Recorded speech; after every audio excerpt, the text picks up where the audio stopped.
Police say Smith admitted killing her sons, 3-year-old Michael and Alexander, who was just over a year old. The Union County Sheriff says Smith is repentant and heartbroken.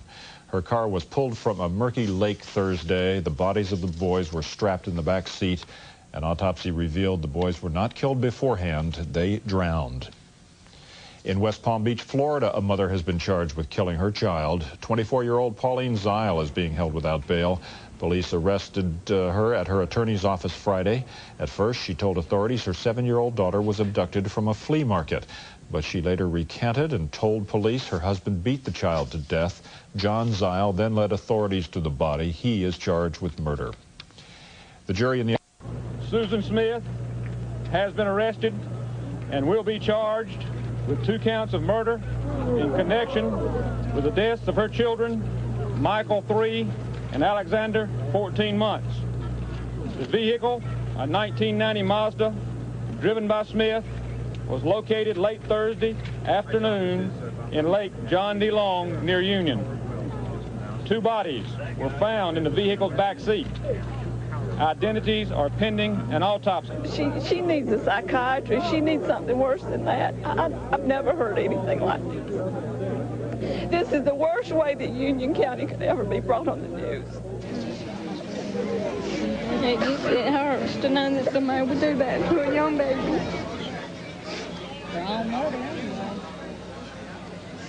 Some folks in the black community tonight tell me that there will be much healing to be done here, and it's going to take quite a while. Let's listen now to some folks, both black and white, how they feel that this healing will take place here in Union County. They're always accusing black people of doing things that they do themselves. Anytime you say black man and white woman, it's all over. You know, I mean, that's my opinion. Anytime you say a black man, that's it. And that's why a lot of us are single now. All of our men are locked up. Some of them are innocent. She wouldn't have testified that she done it. They still would be looking for this suspect. And she could, you know, have got away with it. I feel like the reason that she did that was because it was an easy way. I just don't want them to believe that somehow what the mother did in any way diminishes the quality, the character, the courage of what they did. And so my thoughts and prayers are with them today, and I would hope the American people would feel that way as well. I think we were all moved and deeply impressed by how that community responded, and this awful turn of events cannot undermine that. It qualifies as a death penalty case. Under South Carolina law, we have a number of aggravating circumstances that would allow it to be a death penalty case. But again, it's my policy to not just shoot from the hip until I've seen all the facts. I haven't read all the reports. Aside from the fact that the kids are dead, what disturbs you most about this? I guess that a mother could sit there and lie to a nation, and that she could plead for the safety of her children, knowing that she has done something as heinous as this. I just can't comprehend that. To do it with as much apparent sincerity and to appear so distraught, do you think there's any possibility she might be disturbed in some way? I don't think so. I guess I get very angry when I hear it, not that this will be the defense that they will take, but I guess I get very angry when I hear people say, oh, we're going to go for the insanity plea. People know what they're doing. I think once in a great while there might be a rage of, where you really might not know what you're doing, but I think for the most part people know what they're doing. And you don't think she's insane? I don't think she's insane, no. No. Why then do you think, or how could she do something like this? I guess if I could see her, that would be the one question I would ask her. Why? Or how? How could you kill your own children? I have children. I get angry at them just like any other parent, but not angry enough to where I would kill them. Mm-hmm. I don't understand, especially toddlers. I mean, what have they done wrong? Except to ask for some food and to be changed and loved. Do you think she may have done this solely to hurt her husband? Well, if she has, then she's hurt far more than her husband. She's hurt her husband, her extended family. I feel she's even hurt a nation by going on camera and pleading that she's hurt a nation too, because people have been outpouring their love, their time. I understand from my brother that they've received money from across the nation for people trying to help them, set up a fund or a reward fund or something. So whatever her motive, she's hurt far more than whoever she thought she was going to hurt. What was Union like 30 years ago? Like any other small town, hustle bustle, people working, trying to, going to and fro and trying to make a living, and, just about everybody in town know each other. You know somebody that know this person and that person. Just a small town, small southern town. Tight community? Tight community. If anybody call a name, a nickname, you would know about who that person was and what they looked like. What really struck me when they said that she said a black man had taken her kids, and next thing you know, police were going to houses late at night, early in the morning, or whenever, because the description that she gave could have fit a lot of people. And I knew a guy, one of the guys, that the description, they kind of got him up and out of the bed or what have you, and because he fit the description, but it wasn't him. And I don't think, personally, I don't think any black guy would have taken her kids like she said they did, and especially leave them in a car and drive the car off into a lake or something like that. No. Did that kind of cause a divide in the community at all? Or? It did, and a lot of people run from that part of it, because especially after they found out, after they got a confession from her. I had people, just people that worked in plants and stuff like that. Somebody in the, one story was a guy in the plant said, well, when they catch whoever it is, need to take him and hang him up at the courthouse. Hang him at the courthouse. And people were out looking for the kids, horseback riders, anybody, people just looking for the kids and stuff like that. And when she confessed that, to what she had did, it left a bad taste in people's mouths, because especially some of the people that they just kind of jostle out of bed or whatever during that particular time, and just a simple apology to the community would have gone a long way. But we're a solid community. When they found out that there wasn't a black man involved, the temperature kind of came down, and then it just kind of, vanished on its own. I don't know, but a lot of situations with African American people, that one term that I've always heard it, they'll get over it. See, and that's no way to leave a situation like that. Yeah, they'll get over it and just let it be. It's not right. Did the town maybe not handle it so great back then because they just didn't want to talk about it? I think the town handled it great, better than any other town would have handled it, because, it really could have got out of control. Could have been a race thing, but, deep down inside, most black people know that it wasn't a black person that would probably do something like that, because, the people that they were hounding, we know them. I knew one or two of the guys, and everybody else knew them, and they knew what kind of person they was. So they wouldn't have done something like that. But like I said, a little, just to say, we're sorry that we had to do what we had to do to try to find those kids, and just an apology would have helped. Was there ever an apology to the black community? Not to my knowledge. And I don't think the white community as a whole, needed to apologize. I think the apology should have came from, like, maybe law enforcement from that area. It would have gone a long way. I mean, You said you had friends that were kind of rousted in the middle of the night. Mm-hmm. Like, you know, do they still talk about it today? Well, one guy, I think he passed during COVID. And I've known the guy for years, knew his family. No, he wouldn't have done anything like that. He had kids of his own, and you know, I've never known anybody of African American descent to do anything like that. It may have happened somewhere, but I've never read anywhere or heard anywhere that something like that happened. Yeah. Saying he'd been considering the cameras in the courtroom issue for some time, Judge William Howard sided with the defense. He said to ensure Susan Smith has a fair trial. There is a substantial likelihood of interference with the court process. Smith's attorney David Bruck told the judge cameras in the courtroom would promote problems he says he's seen in the O.J. Simpson trial, problems with the jury and problems with witnesses. But the attorney for the South Carolina Broadcasters Association said there's nothing fair about banning coverage of the Smith trial or comparing this trial to the Simpson trial. As a prosecutor, if I ask for cameras in the courtroom, it's because I'm a glory hound. If I don't ask for them, I got something to hide. So it's kind of like the change of venue. I had to just leave it alone. Immediately, the camera cables were unplugged. TV crews packed up and took cameras and equipment out of the courthouse.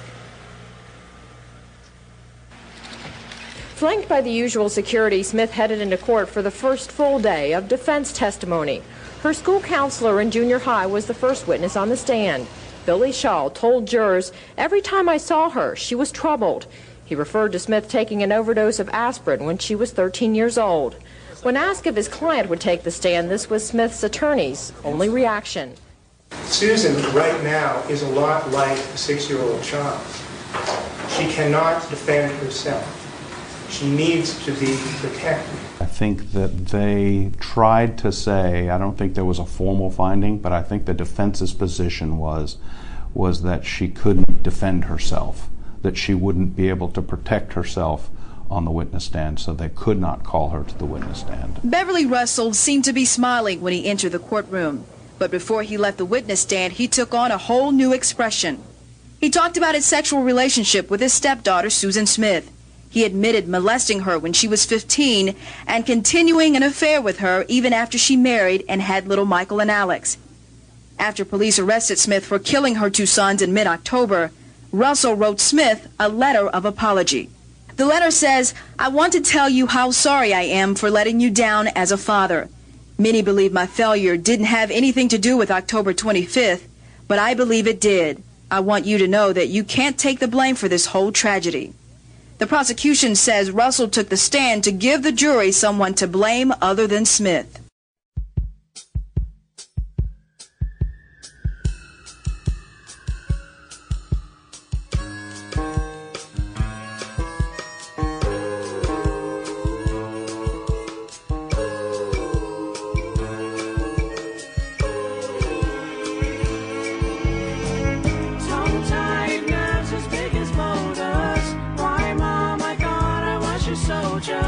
My brother sits by me, buckled into the car seat.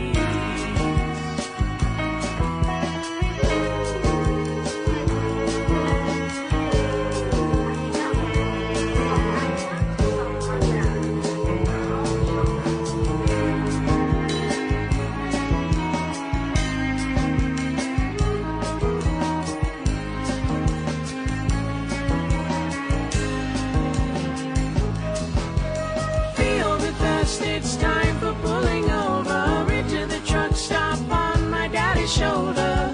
Out back where they plant all the trees, 10 feet away my daddy buries me.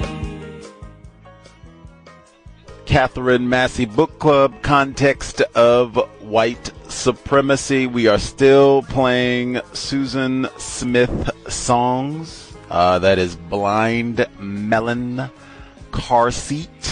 I'm sure everyone's got that on their playlist. Incidentally, we are 4 songs deep, right? We've heard, this is our 4th installment. Maria Eftimiades, The Sins of the Mother, the heartbreaking true story behind the Susan Smith murder case. We've heard 4 different songs about Susan Smith killing her white children. Not one song that I've located so far is an ode to Leroy, Jamal, all the other black dudes, black people, period, that we inconvenienced, messed over in Union, South Carolina, or elsewhere during this time period. I haven't found no song like that yet. If anyone does find that, please share immediately. Gus T. Renegade tuning in. Hopefully another constructive installment. Today's date, Friday, September 26th, 2025. So I have been told. The montage of segments that we heard today, we're picking up on chapter 14 in the sins of the mother. The montage of audio that we heard at the beginning, again from lots of different sources, news segments, archival news segments, documentaries, little teaspoon of everything.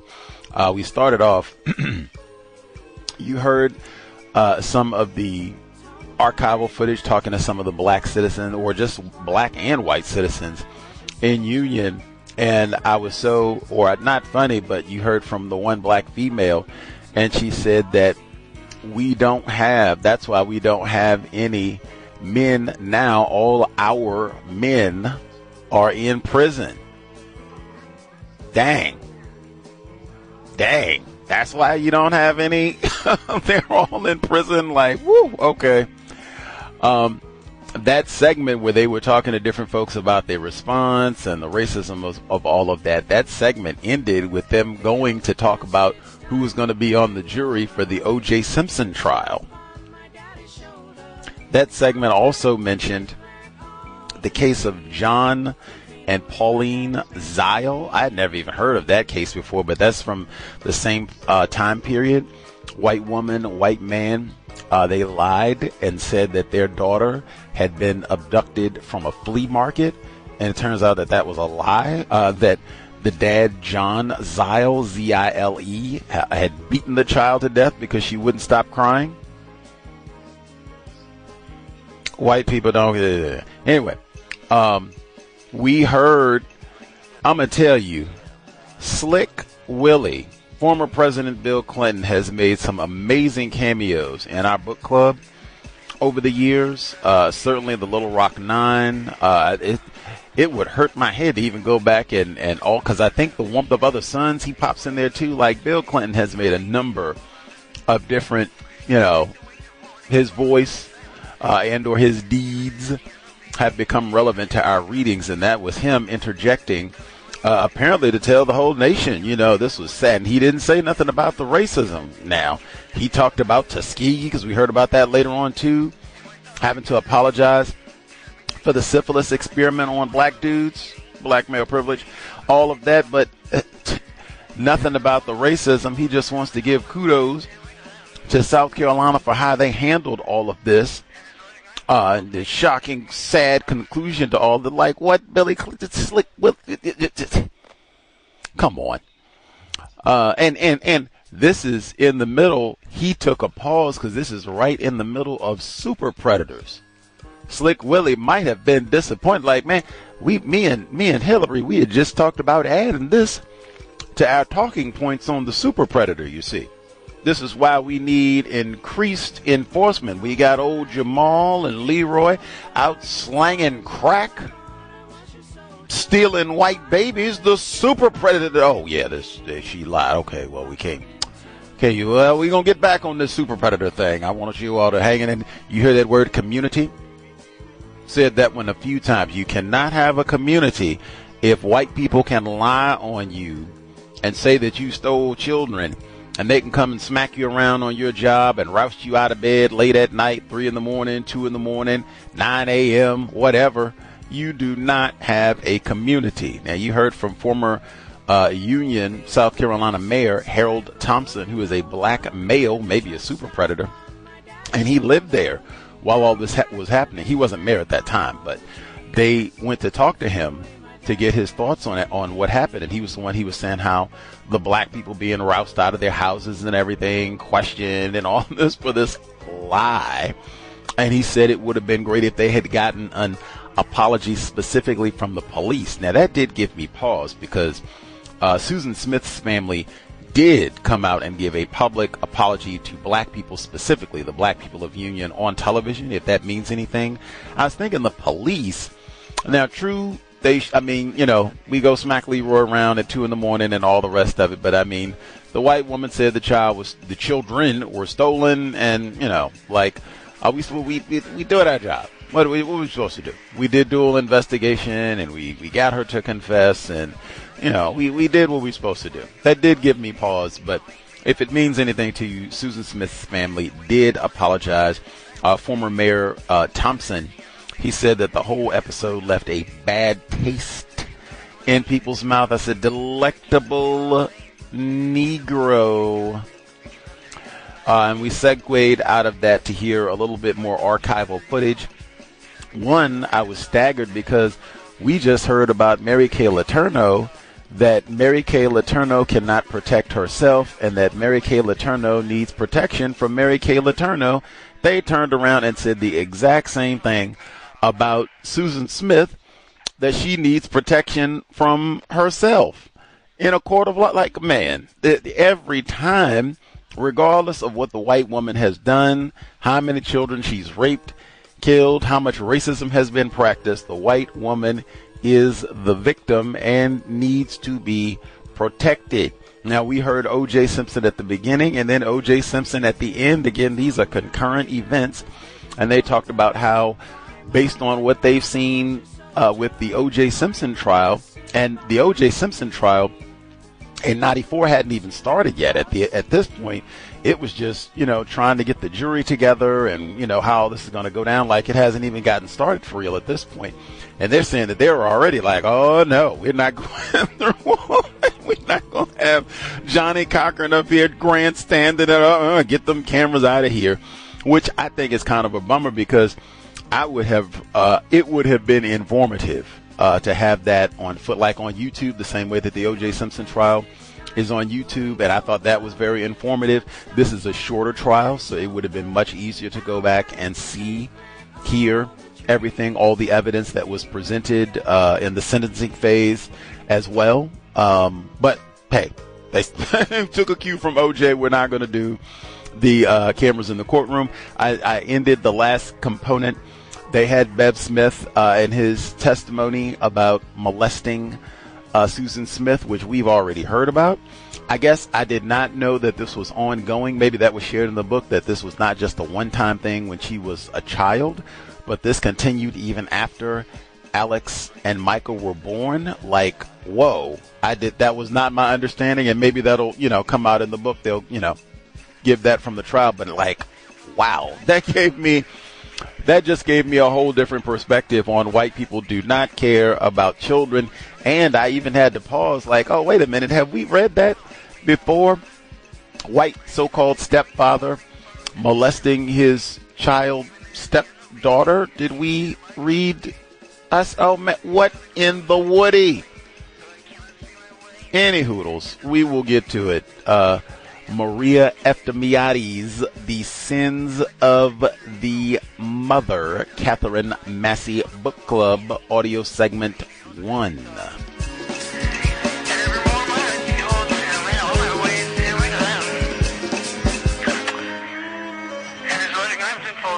Leave me not alone.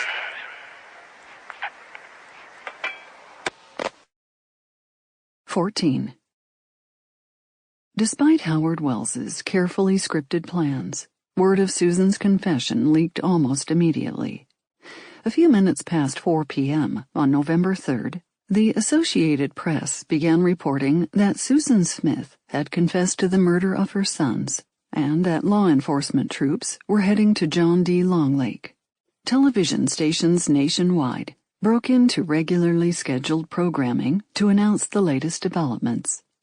At WBCU in Union, news director William Christopher began advising county residents of the AP report, but he stressed repeatedly that the information was unconfirmed. Phone calls from both the media and individual citizens flooded into the Union County Sheriff's Office. Wells sent word to his staff to announce a press conference scheduled for 5 p.m. Even before then, a large crowd had been gathering for the previously scheduled appeal by the county's ministers for the carjacker to release the Smith boys. More than 100 locals and journalists were already on hand. In a short time, hundreds more would gather in the street as they learned the horrible fate of the children they had come to love. Once Wells and his team set their plan in motion, scores of law enforcement officials around the state began to get the word. Just after 3 p.m., one of the first calls came into the sheriff's command post that had been set up in a Union recreation center several days after the alleged carjacking. It was almost always saturated with sled agents and deputy sheriffs, picking up new assignments, reporting into their superiors, or just taking breaks, catching up on the latest developments in the case. This time, the assignment was ominous.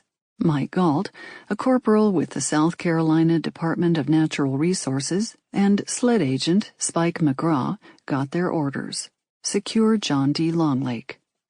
The two men did not ask questions. They took one of the Wildlife Department's four-wheel drive trucks and headed north on Highway 49. On their way to the lake, they stopped at a friend's house. The man had offered the use of his John boat, a small aluminum craft, if law enforcement needed it. Galt and McGraw picked it up and loaded it in the back of the truck. Meanwhile, wildlife dispatchers were rounding up 4 of the department's 9 divers, all of whom had searched for the Mazda in Union rivers, ponds, and lakes over the previous week. As he headed to the lake, Mike Galt picked up his radio and called Steve Morrow, a conservation officer with the South Carolina Natural Resources Department and one of the state's divers, whom he knew well. Morrow, he learned, had already received his orders to meet law enforcement at John D. Longlake. Morrow told Galt he was on his way from Spartanburg. "How long will it be until you get there?" Galt asked. Morrow estimated he could be at the lake in about 20 minutes. "You probably should hurry up," Galt said. Morrow said he would. As Steve Morrow picked up speed toward Highway 49, the 38-year-old sergeant began to think that this was more than a routine search. When the dispatcher had given him his orders a short time earlier, he hadn't realized that this might be the day they finally found some answers. It was actually Morrow's day off.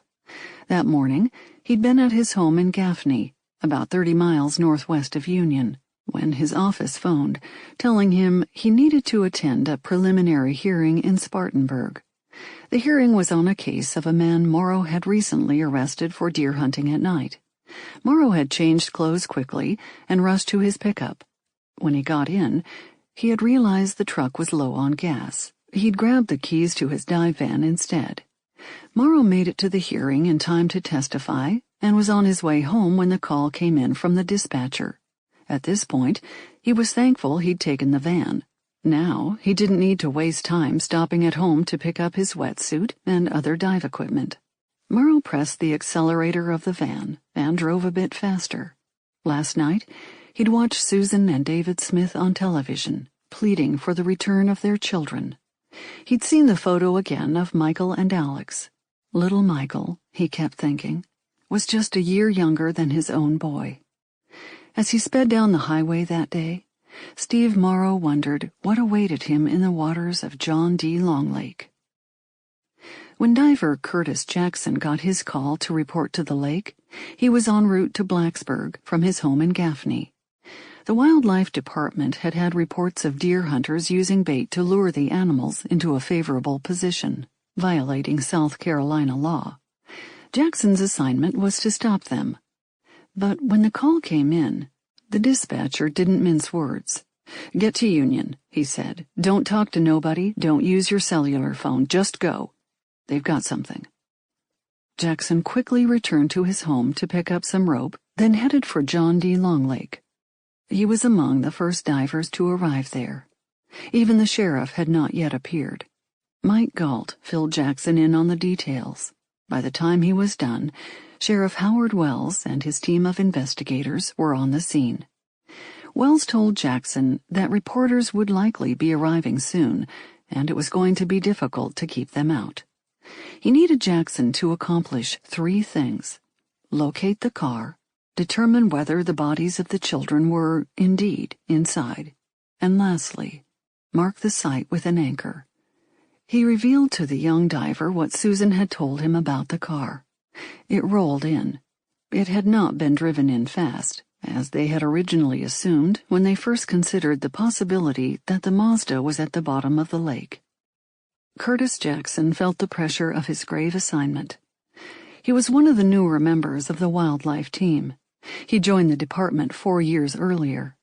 Since then, he dived for cars, bodies, and weapons, but never in a case as high-profile and emotionally charged as this one. Sheriff Wells stepped back while Jackson and Mike Galt stood on the banks of the lake and used a compass to note the direction in which the boat ramp leads to the water. Once the men were submerged in the dark waters, they would need to organize their search toward that heading. The men pushed the John boat into the water and began to paddle. As they made their way out, Steve Morrow pulled up in his van. He took one look at Howard Wells and knew that they weren't only looking for a car. They were searching for the missing children. Morrow had known Wells for years. Back when Wells was a conservation officer, the two had worked on many cases together. Like Wells, Morrow was a Union native. He'd even graduated in the same high school class as Wanda Wells. Standing beside his old friend, Steve Morrow watched as Curtis Jackson lowered himself out of the John boat and into the cold, murky water of John D. Long Lake. Like the other solemn-faced lawmen lining the shore, he stood grim and silent as they waited for events to unfold. They knew it might take a while. Divers traditionally do not come up unless they have either found what they are looking for or are running out of air. Jackson had enough oxygen for at least an hour. Sheriff Wells had advised Jackson to look toward the right of what they believed would be the car's likely trajectory off the boat ramp. But after fruitlessly searching that area, Jackson surfaced and swam over to the John boat. From the shore, the men could see Galt and Jackson talking. Galt, in the boat, told the diver some more of the details of what Susan Smith had told the sheriff. Armed with new information, Jackson went back down. This time, it took him just 6 minutes to find the car. He could make out some colors, but little else. His hand touched the car's underside. He was not surprised to find that the car had overturned. He knew that as an object sinks, the heaviest part goes first. In the case of the Mazda, the weight of the engine caused it to flip over, its roof settling at the bottom. But his assignment was not complete. Jackson swam to the window and tried to peer inside. He raised his dive light, pressing it against the glass. But still, he saw only blackness. He cursed the weak battery in his light. He could see only about 8 inches in front of him. Curtis Jackson surfaced again at 5 p.m. When Sheriff Wells and the others saw him emerge from the water, they knew he'd found something. He waited impatiently as Mike Galt dropped a marker to Jackson, who went down again and attached it to the car. On the surface, a plastic milk jug floated about 100 feet out into John D. Long Lake, a bleak marker of the final resting place of Michael and Alex Smith. Everyone had been in such a hurry to get the search underway, they hadn't had time to locate a traditional anchor. The makeshift one, Jackson figured, would have to do. He'd rigged it up as he drove to the lake that day. Jackson swam to the shore. Wells met him at the water's edge. "Did you see them in there?" he asked. Jackson shook his head. "The light wasn't bright enough," he explained. "The battery is fixing to go, and it wasn't going to go through glass." Wells nodded. He understood, but he still needed his answer. Jackson didn't go back down. By now, Steve Morrow and Francis Mitchum from Somerville were on hand. Both Morrow and Mitchum were sergeants, and Jackson was only a corporal. He would be left behind. The new divers didn't bother with the John boat. They waded into the water and swam to the marker. With their more sophisticated dive lights, the men were able to see inside the Mazda. When they came up, they were crying. When Sheriff Wells got the confirmation he needed, he moved quickly from the lakeshore to the waiting sled helicopter. It lifted off and headed directly south, landing less than 5 minutes later on the front lawn of a young couple who lived 2 doors away from the Russells on Heathwood Road. By the time Howard Wells entered the Russell home, the family had already heard the AP report that Susan had confessed to killing the children. They were braced for the worst. When Sheriff Russell walked through the front door of the Russell home, his expression told them all they needed to know. David Smith, who at 24 had lost his precious children, began to scream and run wildly around the room in total anguish. Sheriff Wells stayed about 20 minutes at the Russell home. As he always did, the lawman kept his emotions in check. Somehow, he had to get through the next few hours. He told the sobbing family members parts of what Susan had said in her confession, and how they had confirmed her account of driving the Mazda, with the 2 little boys strapped inside, into John D. Longlake. He informed them that she had been arrested and charged with 2 counts of murder. A bail hearing would be arranged for the following day at the Union County Courthouse. Before he left, Sheriff Wells told the family that he had arranged a press conference. In a few minutes, he would announce to the world the deaths of Michael and Alex Smith, and the arrest of their mother. Wells sprinted back to the helicopter. By now, several of the Russells' neighbors had gathered on their front lawn, their faces drawn with dread. They heard the whirling sounds of the sled helicopter, seen the devastating report on television. Now, they looked at Sheriff Howard Wells, and they knew it was true. The sheriff put out his hand, and one of the neighbors clasped it, giving it a squeeze.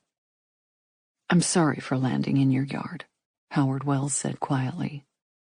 He got into the helicopter. A minute later, he was gone. Margaret Frierson and Charlotte Foster were on Interstate 26, just outside of Columbia, when their mobile phone rang. Both women were startled. The phone worked only sporadically. In Union, it never seemed to work at all. And besides, they almost never received calls on the mobile.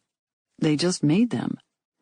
On the line was Julie Cartwright, Coordinator of Public Affairs for the National Center for Missing and Exploited Children in Washington, D.C. Cartwright had just received a call from a reporter with a stunning question. "Margaret, we've gotten information that Susan Smith has confessed, and her children are dead," Cartwright said bluntly. "Can you confirm or deny?" Margaret swallowed hard. She and Charlotte had been chatting nonstop in the car ever since they left the Russells' home less than an hour earlier. They hadn't bothered to turn on the radio. Margaret could hardly believe what she was hearing. "At this point, I can't do either," she told Cartwright slowly. "I will do that as soon as I can." She explained that she was on the interstate in her car, but that they would stop as soon as possible and get to a phone to call SLED. She didn't want to use the mobile phone for a call like this. The women thought about stopping at a friend's home who lived nearby, but decided to simply head into the Adam Walsh Center offices. They needed privacy to try to verify the latest developments. Within a few minutes, they had pulled into a parking space and unlocked the door of their modest first-floor office in downtown Columbia. Charlotte snapped on the television as Margaret dialed the number for the SLED office. When she finally reached an official there, he was reluctant to confirm the report. The sheriff would be making his announcement very soon, he told her. Margaret didn't push. She thanked the agent and hung up. Like everyone else, they waited. When Shirley McLeod and a friend returned home from work on the evening of November 3rd, Highway 49 was blocked off, with yellow police tape strung along the sides for several hundred yards. A deputy sheriff stood in the McLeod's driveway, motioning to cars to continue passing. Shirley's friend, who had given her a ride to and from work that day, pulled in beside the deputy. "Who are you?" the cop asked brusquely. "I live here," Shirley said. "Well, go on in." "What's going on?" The cop did not answer. Rick McLeod and his son had both arrived home an hour earlier, at about 4:30. Since then, father and son had joined dozens of onlookers at the bottom of the road, across from the entrance to John D. Longlake. Shirley stepped out of her friend's van and looked up, startled. Her aunt was standing on the front porch. The older woman had been driving home from work when she heard the AP report of Susan's confession on the radio. She had noticed that her niece's car wasn't in the driveway and decided to wait for her. As Shirley walked up the path, her aunt gave her the news. "Shirley, they say that Susan has confessed," she said. Shirley McLeod stopped cold. She followed her aunt into the house and abruptly slammed the front door. "Confess to what?" she barked. "She hasn't done anything." Shirley's aunt touched her sleeve and moved her aside. "Shirley, open the door so I can tell Kathy," she said. Shirley's friend Kathy stood awkwardly on the porch. Shirley's aunt invited her in. Inside, Shirley McLeod was livid. "She hasn't done anything," she repeated. "This is just a rumor. They're just back down there doing that lake again to find nothing." "Shirley," her aunt continued, "I am just telling you what the TV is saying. The Associated Press says that Susan Smith has confessed to killing her children." "I don't care," her niece shot back. "Until I hear Sheriff Wells say that she has confessed, I do not believe it. This woman did not kill her children." "Okay," her aunt said. "We'll wait." The TV was already on. It showed the scene at the courthouse, with the crowd waiting for Sheriff Wells. Shirley's husband came in, slightly out of breath. Once he'd seen Kathy's van pull up, he'd sprinted back to the house. Rick Jr. remained at the roadside. "Rick, she didn't do it," Shirley said immediately.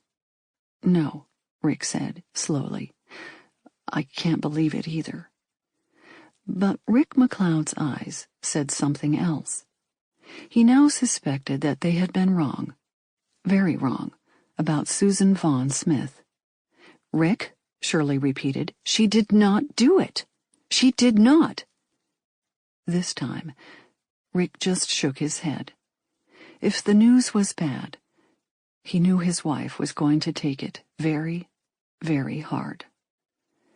8 miles away, the sled helicopter had made the short trip from the Russells and was landing at a ball field around the corner from the sheriff's office. Sled had been using the field as a helicopter pad for the past 9 days. When Howard Wells walked into the parking lot of City Hall at 6:45 p.m., the blaze of lights and cameras was nearly blinding. Hundreds of townspeople waited anxiously to hear what he had to say. The ministers, too, were all on hand. They had gotten word not long before that there was no longer any need for them to appeal to the carjacker. While the scene from the City Hall played on all the major networks, across the street at the bank, Wanda Wells caught her breath.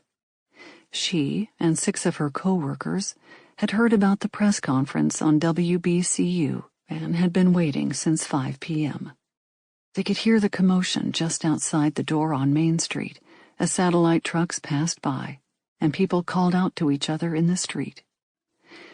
As Sheriff Wells prepared to speak to millions of Americans that night, Wanda Wells took one look at the man she married 17 years earlier and knew that he would say, the worst had occurred. 15. "I have a brief statement to make," Sheriff Howard Wells said. "When I am finished, there will be no questions asked and none answered." In the glare of the lights in the City Hall parking lot, Sheriff Wells paused for just a moment. His declaration would soon stun the nation, but here in Union, he knew. His words would unleash a cascade of emotions. In the early evening hours of November 3rd, this 41-year-old lawman would have to break the heart of his own hometown, and he could give them neither comfort nor even an explanation.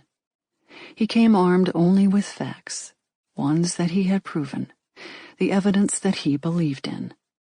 He could only tell them what he knew, what was real. Susan Smith, Sheriff Wells said loudly, his voice cracking and echoing in the night air, has been arrested and charged with 2 counts of murder in connection with the deaths of her children, Michael, 3, and Alexander, 14 months. A gasp went up in the crowd. Wells continued. Late this afternoon, a car was located in John D. Longlake. 2 bodies were found in the vehicle's back seat. Mrs. Smith has been arrested and will be charged with 2 counts of murder. Identities are still pending. With that, Sheriff Howard Wells turned and left the sea of people outside the Union County Courthouse reeling from the news he had just delivered. Chief Stewart was at his heels. The lawman had told the world that the search for Michael and Alex Smith was over. Now, he steeled himself for the most brutal task of all, raising the car from the dark waters. The tears in Union that night fell in living rooms and grocery stores, in the churches where people stopped to pray, and in cars where drivers listened to the simple, succinct words that said that the unthinkable had occurred, and that it had taken place right here in Union. The tears fell in the crowds who gathered on Main Street that night, some caught unabashedly in the glare of camera lights and broadcast to the nation, the pain of a small town reaching out to a grieving nation. They fell in the living room of Dot and Earl Frost, in the den of Shirley and Rick McLeod, in the bank kitchen where Wanda Wells and her friends embraced, unable to speak or even to close up and go home, and in the bedroom at the home of Carlisle and Georgia Henderson, who that night knelt down to pray to the God they believed would keep those little souls safe at last. Rick McLeod was once again standing at the edge of his driveway along the closed-off section of Highway 49 when Sheriff Wells made his stunning announcement. After listening to the sheriff's words on a car radio, he bounded back to the house to find his wife. When he walked in, Shirley was sitting completely still on the couch in front of the television, her face numb with shock. Rick slipped his arms around his wife in a comforting embrace, then took her arm and gently led her into their bedroom. There, the emotion released, and the hurt flowed uninhibited. For almost an hour, Shirley wept in her husband's arms, giant sobs racking through her. All those mornings she stood at the window, thinking of those babies. All the times she'd stood up for Susan, defended her, believed in her. The betrayal, the anger, the bitterness. It exploded from deep within Shirley McLeod. "I can't believe this woman duped me," she wept. "I'll never help anyone again. I'll never do this again. Never. Never." She felt like a child, sobbing uncontrollably, so helpless and vulnerable in her husband's arms. When she finally reappeared in the den, her aunt and uncle sat her down on the couch, trying to find words of comfort they knew did not exist. Suddenly, the side door flew open, and a woman, a stranger who was watching events unfold from the road by John D. Longlake, burst into the McLeod's family room. "She done it! She done it!" the woman screamed. Shirley's patience was all but gone. "Who is this?" she snapped to her family, her voice rising. "Get this woman out of my house right now!" Shirley's uncle jumped up and led the woman out. It was not the last interruption of the night. A short time later, a woman appeared at the side door, asking to use the phone. Shirley just glared. The woman, she knew, was a local television reporter, Shirley McLeod was no fool. She knew the woman was more interested in getting Shirley's reaction to Susan's confession than in making any phone calls. "You're not using the phone here," she said firmly. "Don't you have one anyway?"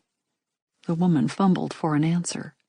Shirley's husband, she explained, had said she could use their phone in the house. Shirley stayed firm. After she left, Shirley rolled her eyes. Her husband, she thought, was too trusting, too nice. "That woman just wanted to get inside my house," she fumed to Rick a few minutes later. Later that week, Shirley was proved right.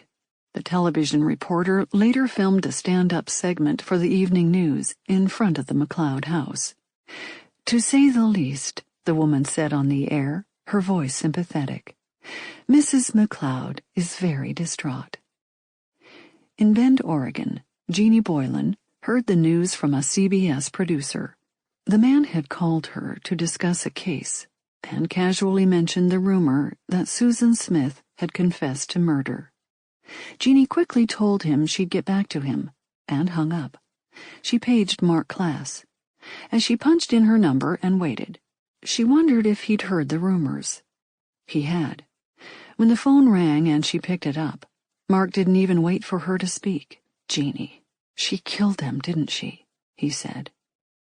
"Mark, I don't know," she answered. Just then, her call waiting beeped. "Hold on a minute," she said. A minute later, Jeannie was back. It had been the CBS producer. He told her that Sheriff Wells had just come on the news and confirmed it. "Mark, it's true," Jeannie said, breaking into tears. "She's confessed." Mark and Jeannie shared their sorrow on the telephone. When Mark hung up, the ache that consumed him had an all too familiar feel. Beyond all the sorrow, he had been so angered by his daughter's death. Polly had been home the night she was kidnapped and murdered, home in her own bedroom, her mother asleep in the next room. Richard Allen Davis had stepped in through the back door and ruptured so many lives in an instant. Polly should have been safe, he thought again. And what now of Michael and Alex Smith? They, too, should have been safe. Their story was even more impossible to comprehend. Mark asked himself every day what kind of world makes a monster like the one who killed his daughter. He thought about Susan Smith. Was she a Richard Allen Davis? He always knew that something wasn't right in Union, South Carolina. But never did he think that a mother could do what Susan Smith had apparently done. All the images flashed before him. Polly, those little boys, all the missing children, all the heartbroken faces of their parents. That afternoon, Mark waited anxiously for his wife, Violet, to return from work. She alone would know precisely how he felt. WBCU's gospel show host, Carlisle Henderson, also learned the news by phone. A reporter called him just before Wells made his statement. When she told him what she'd heard, he called out, "Georgia, pick up the telephone." His wife reached for the phone in the kitchen. With both Hendersons on the phone, the reporter explained what she had learned. "I feel like I'm dreaming," Carlisle said. "Would you please repeat this?" He began to cry, his breath coming in short gasps. "Mr. Henderson," the reporter said, pausing, "are you laughing?" Carlisle Henderson's sobs grew louder. "No," he moaned. "I'm not laughing. I don't believe it. I just don't believe it." After watching Sheriff Wells' appearance on television, Carlisle told his wife that he had the same feeling he'd had that day in November 1963, when he learned President Kennedy had been assassinated in Dallas. He had picked up the phone, and an operator had come on to ask him what number he wanted. Tearfully, he told the operator the president was dead, and the operator, too, had begun to cry.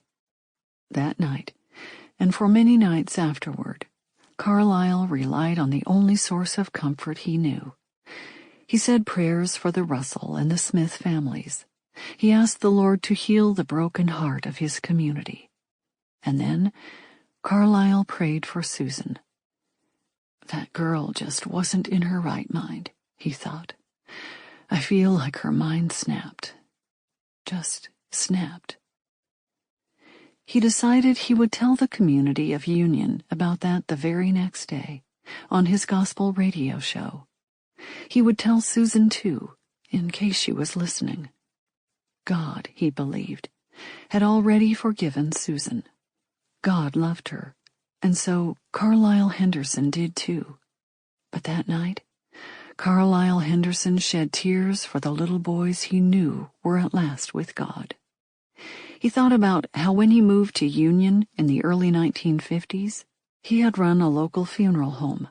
Surrounded daily by the grief of families and friends who had lost loved ones, Carlyle had come to believe that death was not something to be mourned with tears and wails.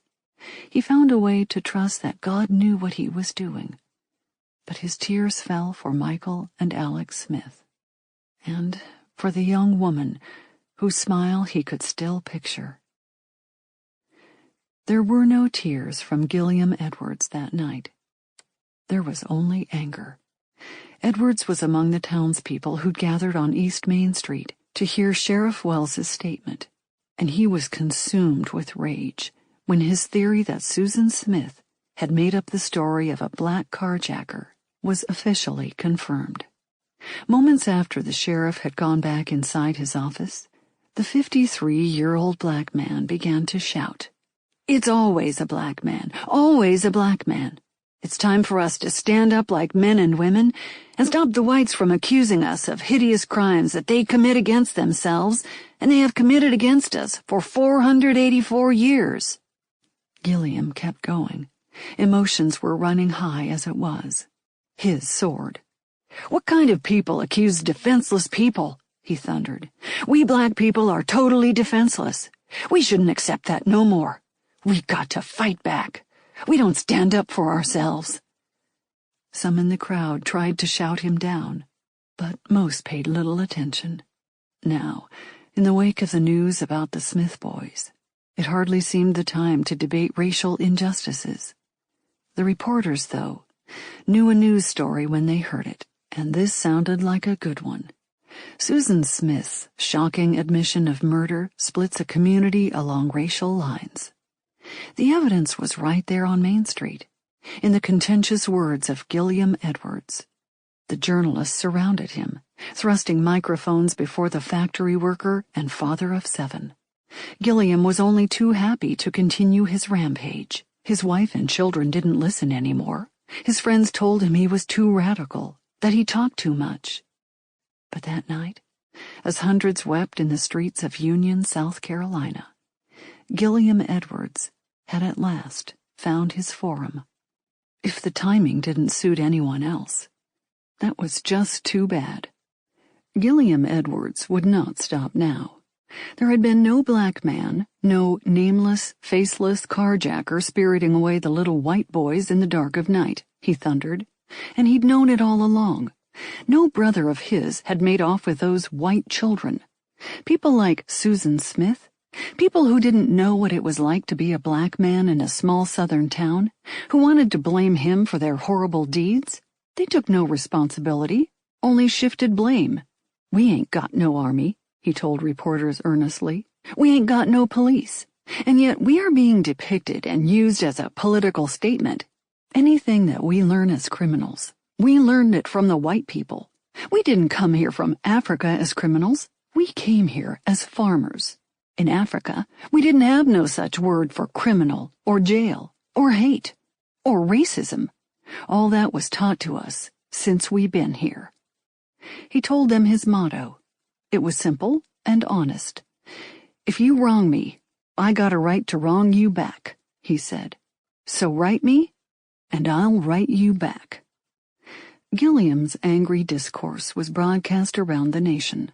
In the days to come, newspapers would run editorials lashing out at a nation so quick to believe blacks were so responsible for society's ills.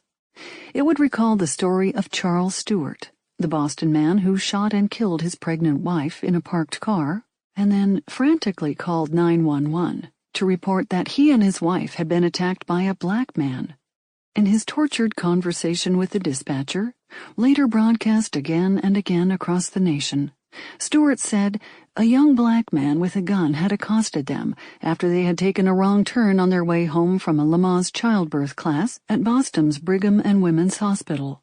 The black man, he'd said, had demanded his wallet and his wife's purse, and then shot her in the head and him in the stomach to cover up the crime. In the coming days, the Boston police aggressively questioned dozens of black men in the largely black neighborhood of Roxbury. But even as they did so, detectives gradually became suspicious of Stewart's story. Fearing the truth was about to emerge, Stewart committed suicide, jumping off a bridge. Outraged by police treatment of blacks during the investigation, Boston's African-American leaders staged angry protest rallies, demanding an apology from city officials and even the resignation of some top police brass. But while Gilliam Edwards's rage made headlines, the nation soon discovered that he was not speaking for the majority of Union's black population. During their investigation, 2 of Sheriff Wells's deputies had, in fact, spoken to several black men in Union about the reported carjacking, and even brought 2 into headquarters for questioning.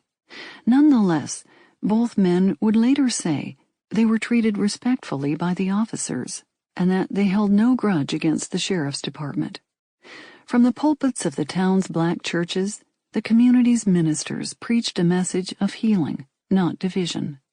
The night after Susan's confession, the people of Union staged a town meeting to pledge their desire for unity in the face of this tragedy. They followed it with a prayer vigil, asking the Lord to bring peace and harmony to their heartbroken community. More than 100 blacks and whites attended the vigil, hoping to find comfort as well as send a message to the nation that their city was not bitterly divided on racial lines. Indeed, they said, many of the lines that had been drawn in the centuries of the Old South had, in fact, blurred in the aftermath of the Smith tragedy.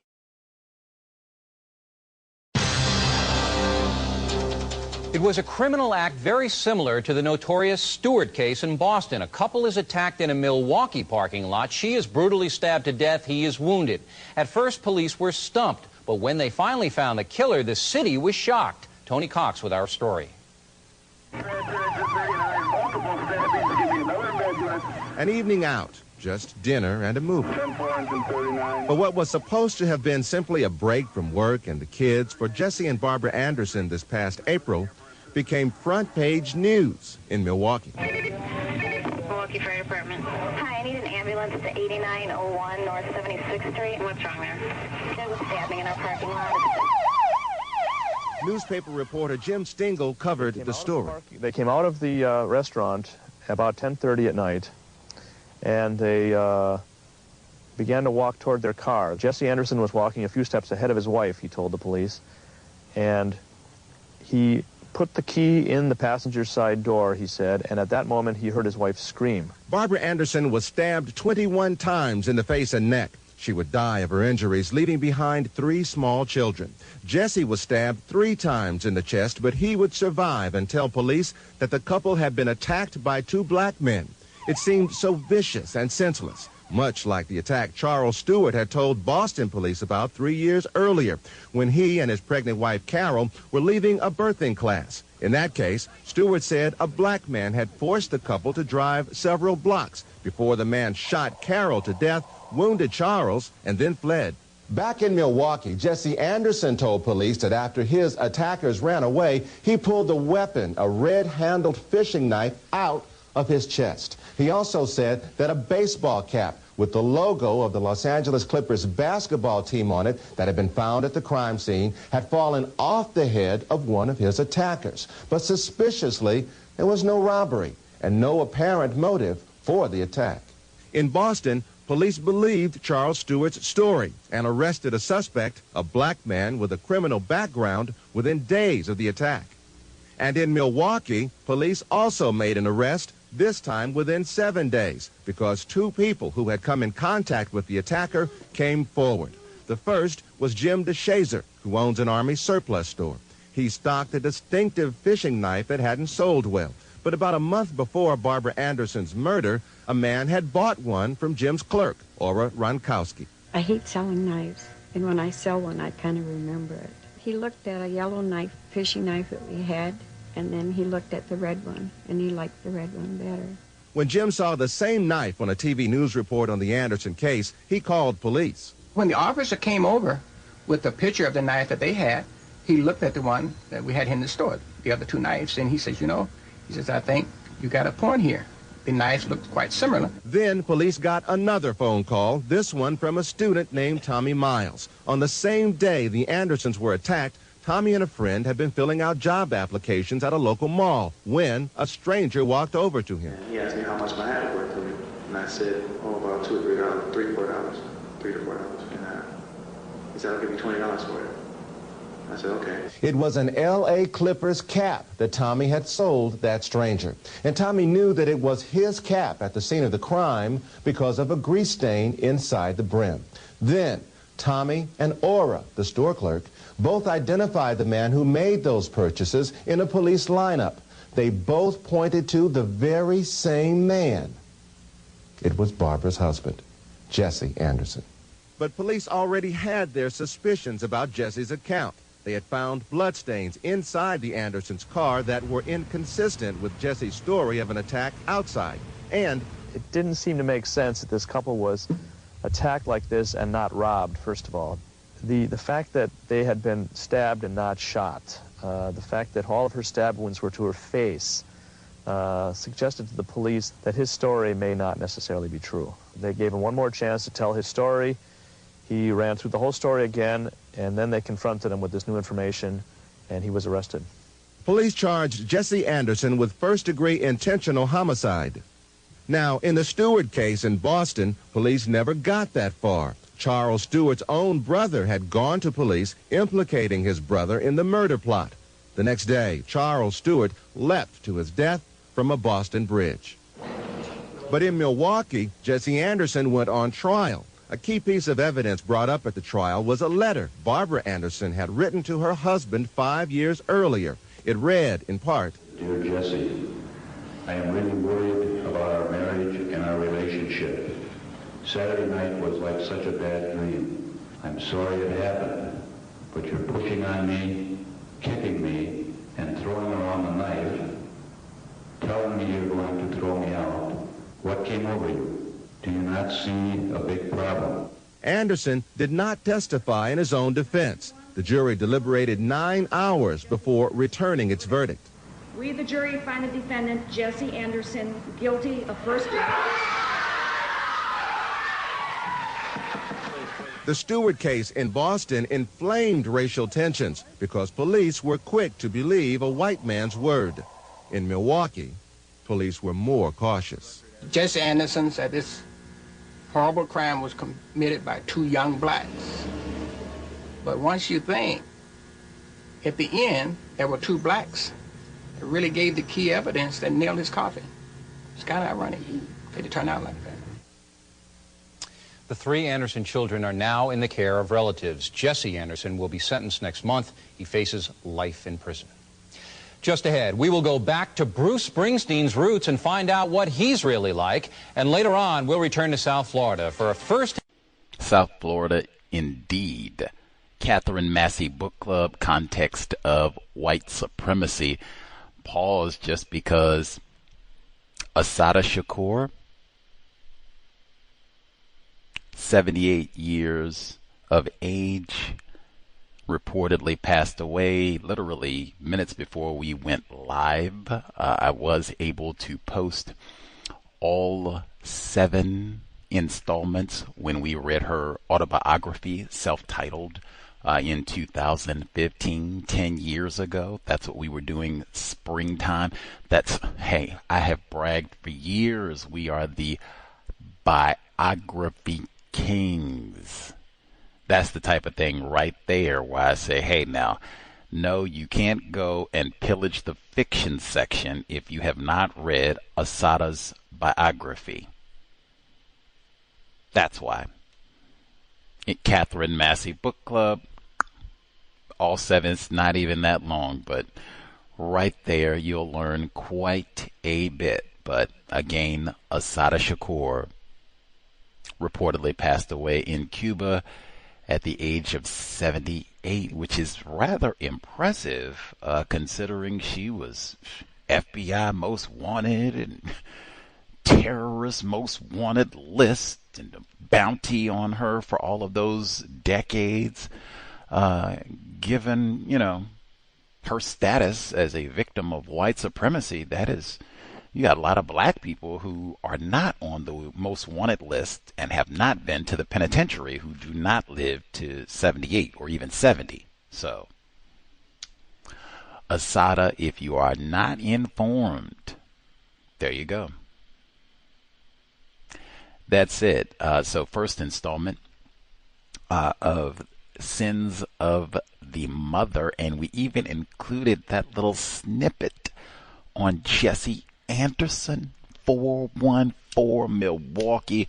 I wish I'd known about this case while I was there, because I would have asked people about that. Do you remember Jesse Anderson? Because that's at the same time as Jeffrey Dahmer. Everybody there remember Jeff Dahmer. So, I mean, do you remember this? And even to put that together, so you got one cannibal racist who chomping on black people, non-white people, non-white children.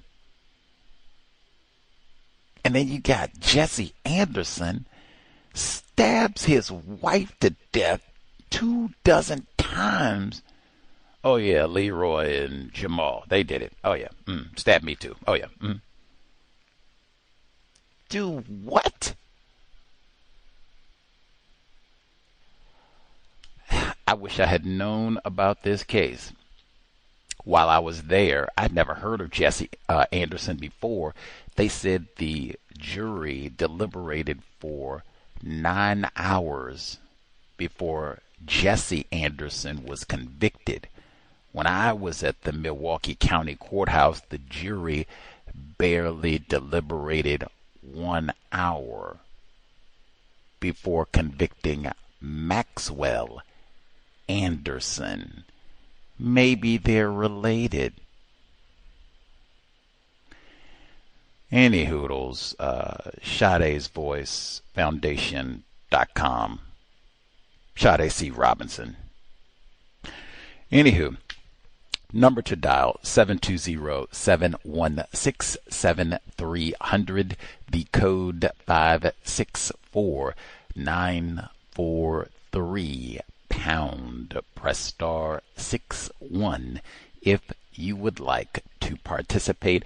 I found out about Jesse Anderson because in some of the reports on Susan Smith, news reports, they place this case in context. And so they mention Charles Stewart, but they mention a number of other cases from just the 90s. They don't even go back into lynching and all that. They really just stick with kind of last 5 years of these types of cases. And Jesse Anderson is one of the cases that gets mentioned. Now, let's see, since black people, we say we're so smart, at least that's what they tell me. I say black people are stupid about racism, non-white people are stupid about racism. I say, maybe you, Gus T, are ignorant about racism and everything else, but I, Sir Coon, am real smart about racism. So let's see. Did any of you all know about Jesse Anderson? White man in Milwaukee stabs his wife to death nearly 24 times in the face. What's love got to do with it? What was his excuse for that out one? You didn't cook the pork chops right? Jesus.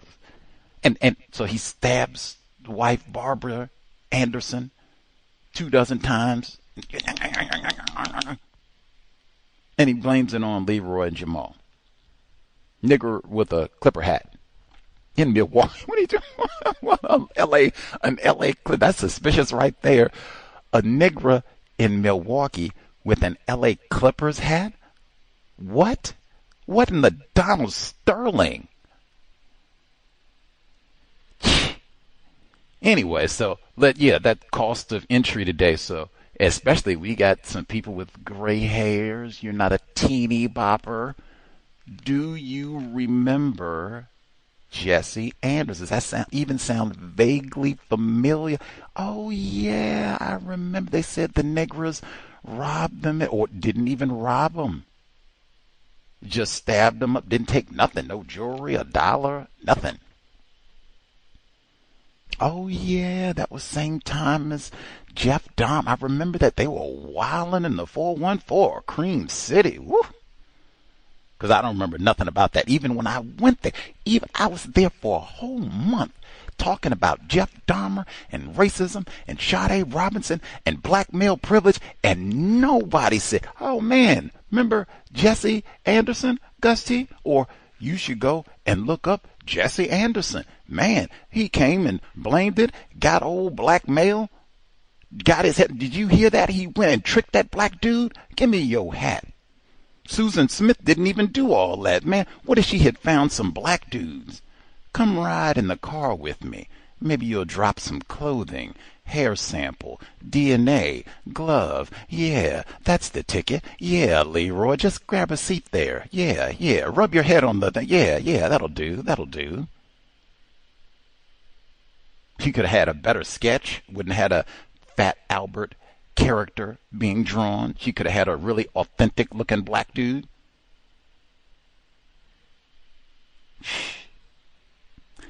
Jesse Anderson. They had a long list, man. I felt so ignorant. It was a long list of cases just like that.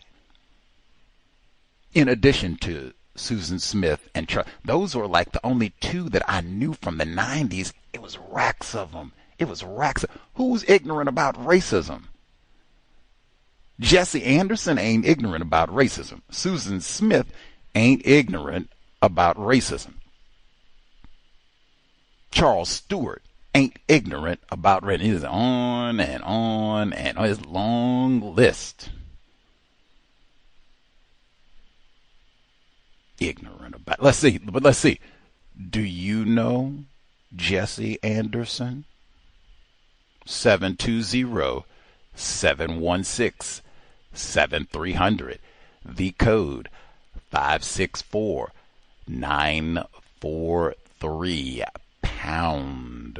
Press star 61 if you would like to participate.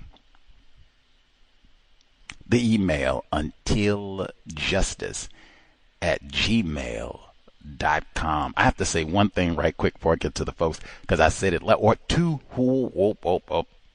Let's see. Make sure if I got the page loaded. If I have the page loaded, I will share. It is loaded. Okay. Last week I said, and it's really just based because Susan Smith, what's the primary method for practicing racism? Deception. Now, she said in her lame confession that we thought was master deception, she said Michael and Alex were peacefully snoring away in the back seat. And I said, poppycock, I don't believe that at all. I think it's a lie. Granted, I don't have children. We had folks who do have children, some who don't. They said, well, it's possible. Maybe, some, and they pointed out truthfully, some children, boy, you want lullaby time. Get in the vehicle and just ride around for a little bit. Very valid, logical. I said, however, it's number one, the main point, Susan Smith is a liar and a racist. Point number two, you got two children. This is not 10 o'clock at night, 9 o'clock at night. This was at like 8 p.m. Okay, it's dark, but I mean, Jesus Christ. Like, are they going to fall right asleep in the car? And then it's two children You're going to go get out of the vehicle to kill them, and both of them are going to... No, I do not believe that at all. CNN, Susan Smith, who killed her 2 young children 30 years ago, denied parole. Now, this report is from months ago. What do they say? There's a white filmmaker who is in talks with Susan Smith about these events and making a documentary and all. So she and Susan Smith discussed in depth the crime and the events leading up to it, after it actually took place, including details as to what was in the trunk of the car when it went into the water, and her plans to jump from a bridge while holding the boys. But one woke up. Now, again, I just come back to the main point. Susan Smith lies. Now we got 2 conflicting stories about this. I just go back to what I said. I do not believe they were peacefully asleep, and even the logic of what I said coming out in her alternative story, both of them were asleep during this. I don't believe that. And then once one of them is awake and realize, wait a minute, did you leave? I have been around 1-year-olds, 2-year-olds. You let them lose visual sight of mama. Buddy. If one was awake and she dipped, they were both awake and she dipped, and that's that. Liar. And why did she, if she had just said they were asleep, maybe, but she had to add that they were peaceful. Oh, you lying wench. Racist. You put that on Leroy too. The email untiljustice@gmail.com. Lying wench. Let's see. Folks who dialed in, if you have commentary to share.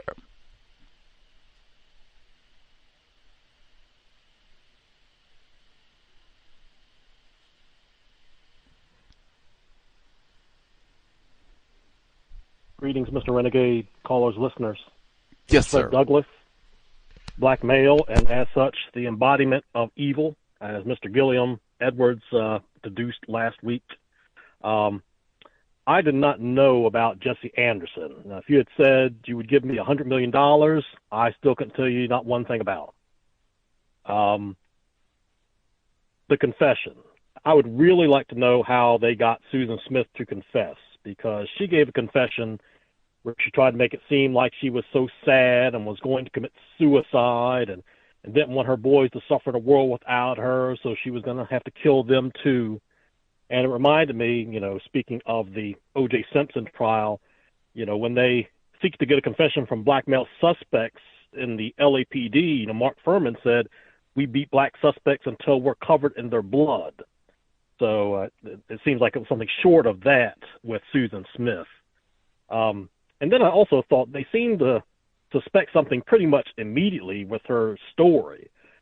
And why did they allow 9 days to go by without taking different action? And this kind of thing did not happen, but it certainly could have led to a lynching of a black male. Family is a topic here, so the incest. How frequently does this occur in white families? While Bev and Susan weren't biological father-daughter, he did take on the role of her father, close familial relationship, and he rapes her from her teens to her 20s. I guess I ask, is this what happens when you let the family handle these kind of issues? And then there's the no snitching. The family knew Susan better than anyone else, yet no one suspected anything. No one said anything to the police. No one encouraged her to explain what really happened. The religion of white supremacy.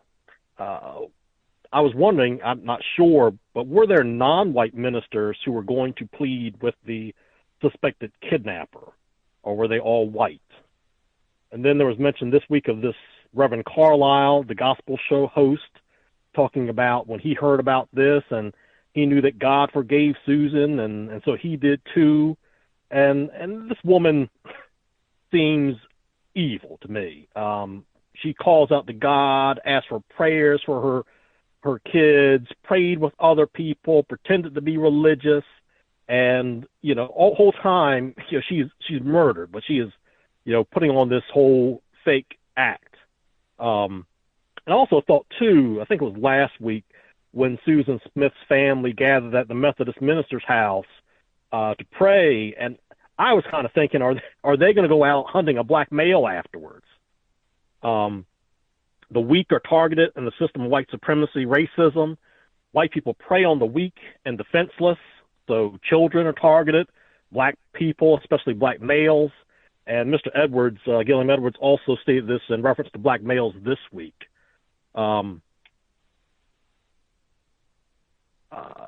And then I guess my last thought is, if white people do wrong by Negroes, they just got to get over it and, probably should stop talking about it. Thank you. Stop talking about it. Hey, do you, Mr. Douglas, this isn't a pop quiz or anything. When I heard the video this week where they said that Bev Russell had been raping Susan Smith from wherever, her childhood all the way up into 20s. This is after she's married to Dave Smith. Was that said in the book that this continued even after Alex and Smith were here? Because I said I could have totally just been asleep at the wheel on that one, but was that your understanding, that this had continued even after the marriage? I'll be honest with you. I wasn't quite sure that he did rape her. It was my understanding that she alleged that and then kind of took it back, and that family dealt with these allegations. And I may have missed where it was substantiated that he did do this, but I was not certain of it that he had done it at all. Oh, okay. That's even better. I do. Yeah. I guess that would count, because I just don't remember being left with that impression. That's right. I do remember that when we had said that. Man, either way, man, man, much obliged, Mr. Douglas. Other folks who dialed in with a hand up. Can I be heard? Yes, ma'am, Lauren. Evening, everyone. Thank you for allowing me to speak. Hey, that part from the audio first I would like to say I had not heard about Jesse Anderson in Milwaukee, just in answer to your question, and that he bought a black male's hat for $20. I could have swore you said somebody tried to buy your hat when you were in, I don't know, California or Milwaukee. I think that happened. I don't know if I'm imagining that, but man, that could have been really dangerous if you would have sold it. I didn't think about that. Okay, so from this week's session, when the town hears that Susan Smith might have killed these children, it says in a short time, hundreds more would gather in the street as they learned the horrible fate of the children they had come to love. And I was just really, did these hundreds of people know those two little boys? And it also said children they had come to love. That's interesting. When they went to the lake looking for the car, then when they first looked for the car, they thought the car had had been driven in fast. They originally assumed that. And I don't understand why law enforcement thought that the car went into the lake fast. Why? What evidence made them think that? Let's see.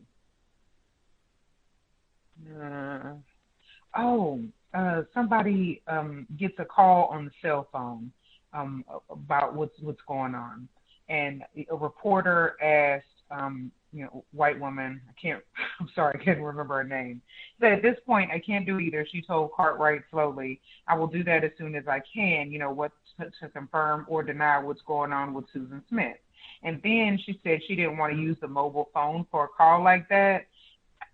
That made me realize just how long ago this happened.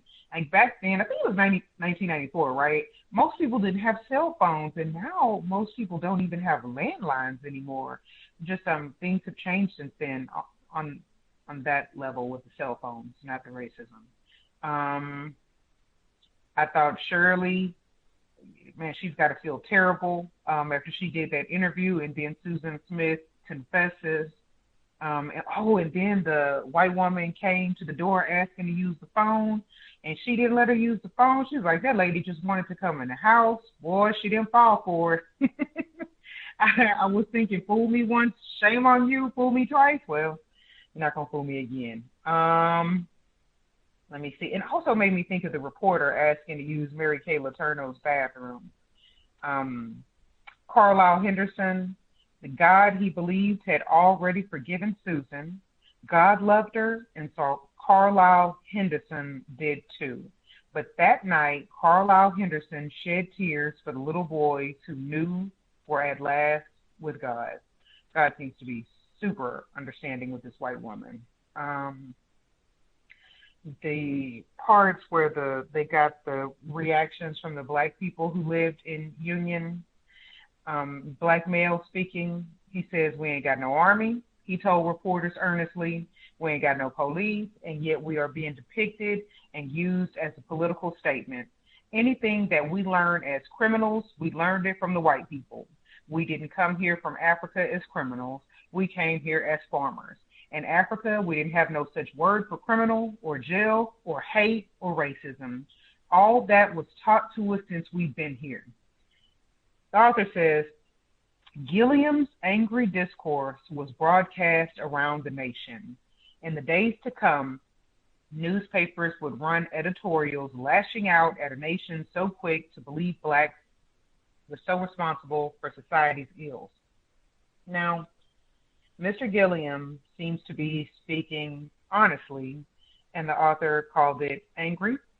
Has the author called Susan Smith angry? I mean, this lady did kill 2 people, children. So I'll be looking to see if anyone calls her angry. Yep, that's all I have for now. Thank you for allowing me to speak.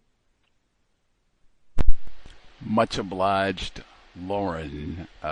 Yes, good memory. Someone did offer to buy my Seattle Supersonics cap while I was in Los Angeles. I said no immediately, but having read this now, Jesus Christ, especially to a white person, do not ever sell a cap, article of clothing, to some random stranger, especially, like he said, his hat, I think it was like $5, something. It was LA Clippers, Donald Sterling, now owned by Steve Ballmer, but different times. But he said like $5 hat, apropos. He said, I'll give you $20 for it. Dun dun dun. Like, oh man, this is not gonna be good. They're gonna sprinkle crack on it and triple homicide. What? And that story is so bad, I forgot his name. The black male who sold the hat. Oh my God. That privileged black brother said people knew him. Like, he would go to job interviews and go, oh, it's you. Wait a minute, I didn't kill him.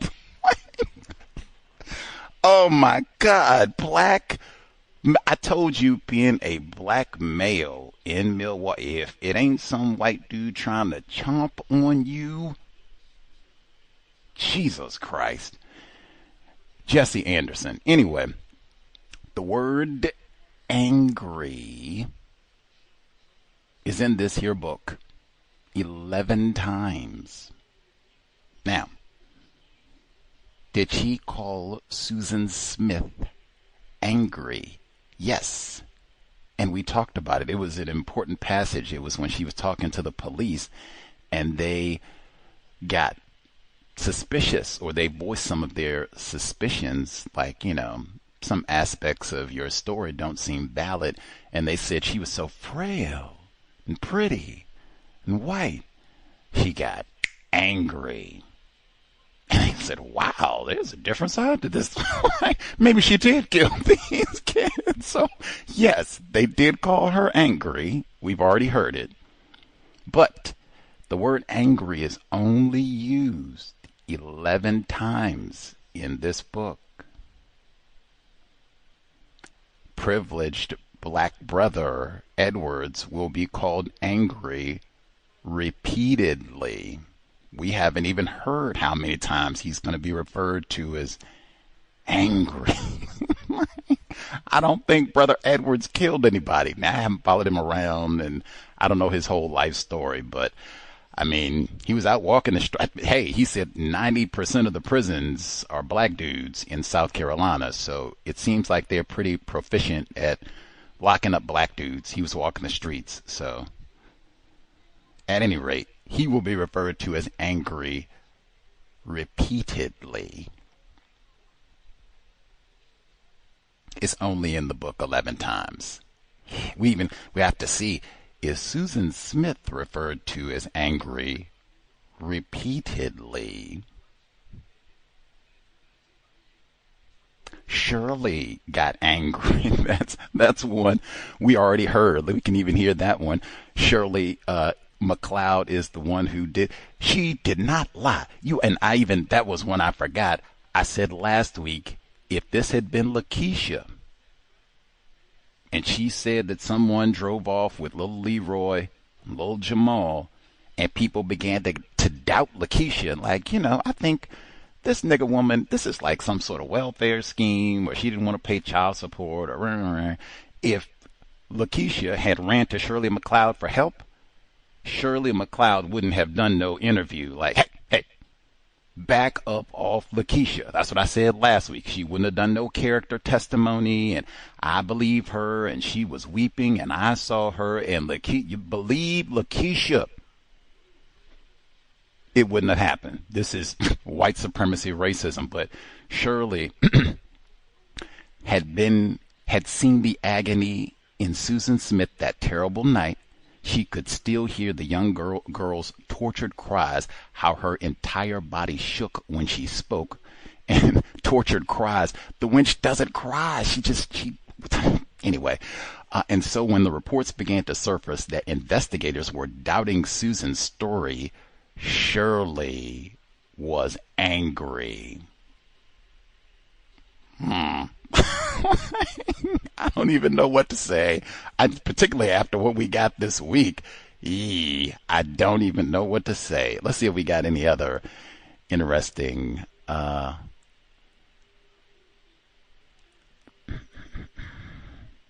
they do refer to Susan as angry twice, just in the episode that I referenced about their suspicions when she gets angry with them. That was a key moment for investigators. Like, maybe this is,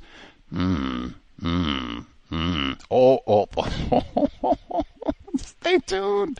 Stay tuned. Oh, that's not even a stay tuned. Who else got referred to as angry? We just heard it. David, she said. Oh, wait a minute. Wait. Make sure I get the correct one. There we go. I highlighted it and I missed it. Outraged by police treatment of blacks, which Mr. Fuller says we should not say. It should be black people, because there's always a suggestion that blacks are not people, humans. Outraged by police treatment of blacks during the investigation, Boston's African-American leaders staged angry protest rallies demanding an apology from city officials. You never want an apology. You never demand an Fuller would grimace. I hear you, Brother Fuller. Demanding an apology. And all of the leaders of black people are white. All of that said, Jesus Christ, like, they kicked in doors and they had whole armies of black people in court about these Susan Smith murders of a pregnant white woman until, oh, wait a minute, Leroy didn't do this. And they had angry, but that is, use of the word angry, we'll just stay tuned because it will continue, and even Mr. Edwards will be an angry black male, privileged again. Let's see. Email 720-716-7300. The code 564943. Pound. Press star 61 if you would like to participate. I'm going to read one email and then I'll get the rest of our callers. Email number 1. I completed the reading prior to session 1. That seems like something I should be excited about, but it always I get angry because people will read a book that happened with the O.J. Simpson book. It's been a lot of books where people read, or we started reading in the book club and said, oh my God, I got so excited. I read that on my own. I finished the whole thing. Jesus Christ. God, like, what the hell? We were reading that together. Man, anyway, my memory as a preteen of this event is a few anecdotes made in passing by non-white people. I remember Mrs. Smith blamed her crime on a black male. No other details were given to me. That's shocking. One reason for my disgust is the audio of Susan's voice. I heard a recent recording of her just before being denied parole. That was like months ago. Susan and her irritating voice have not changed. Too many white people let her get away with this shoddy performance for nearly 2 weeks.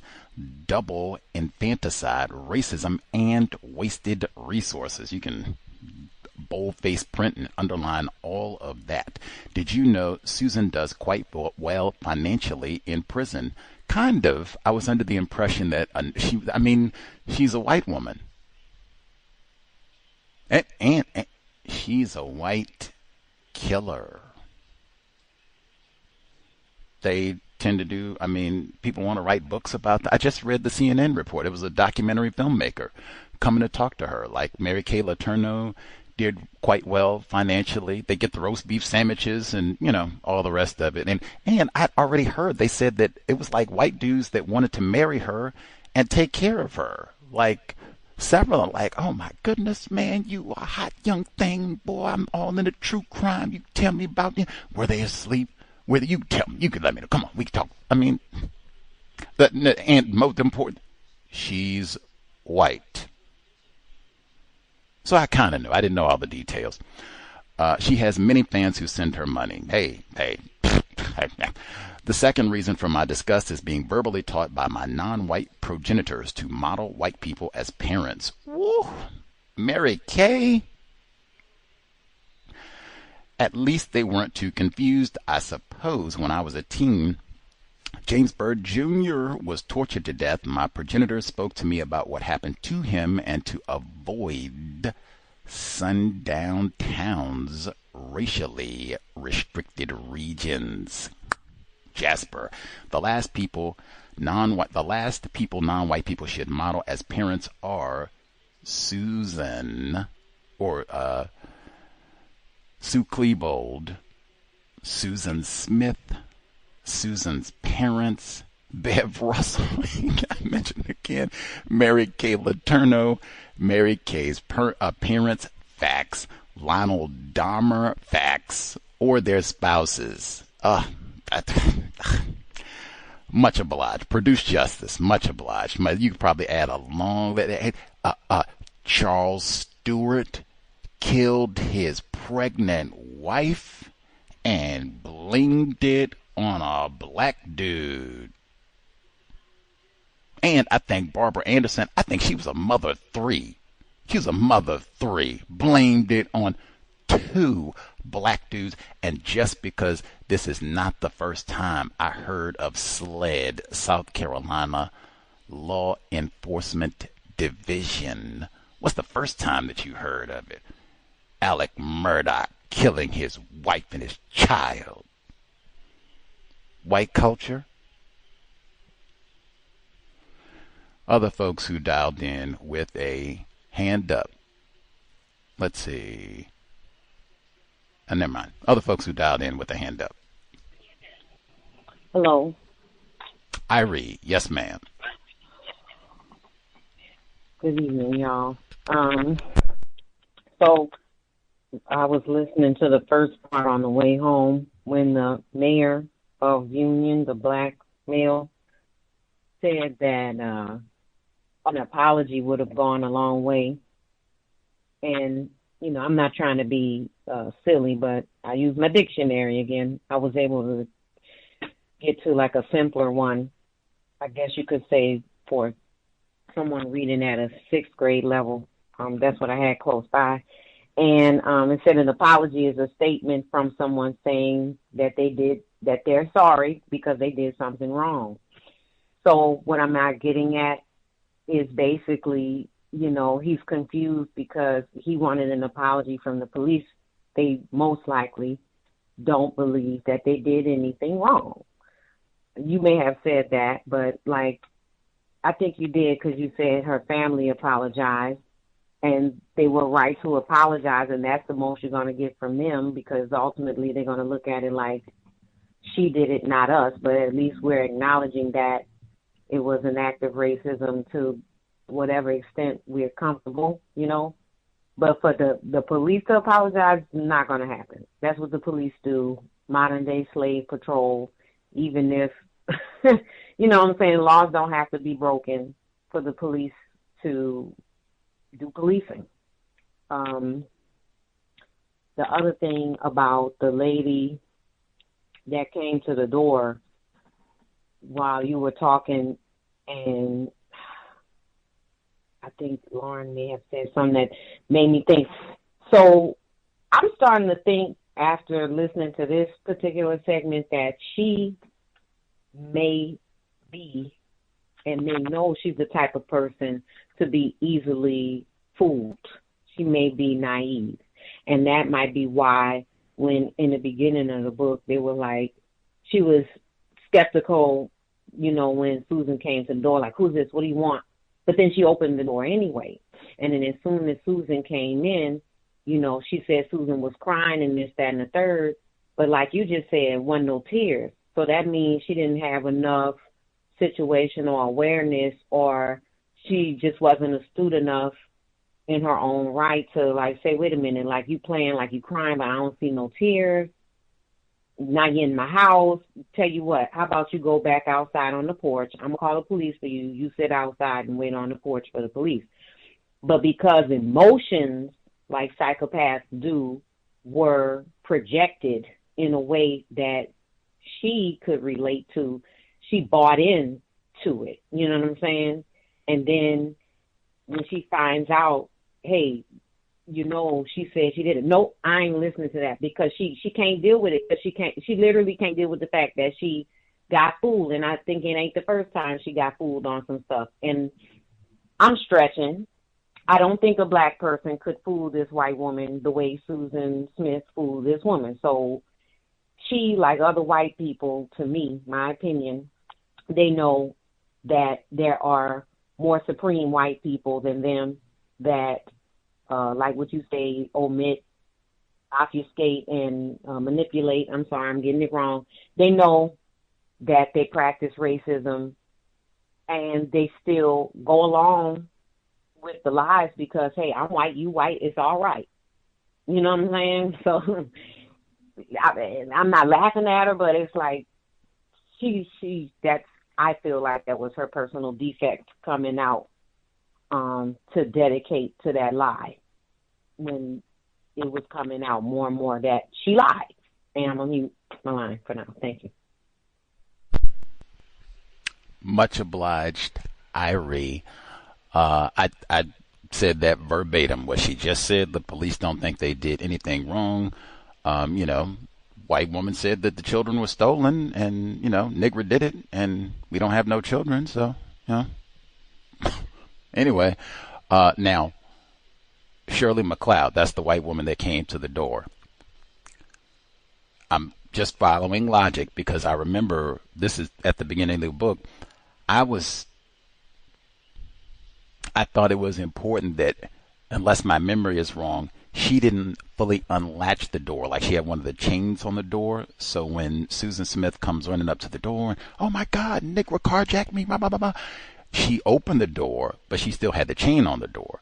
So, and she said that she thought this could have been, some sort of ruse, or maybe they were drug addicts outside type of a thing. They were going to try to rob her. So she, not the most gullible person, apparently, but she eventually is duped. I mean, she is caping hard for Susan Smith.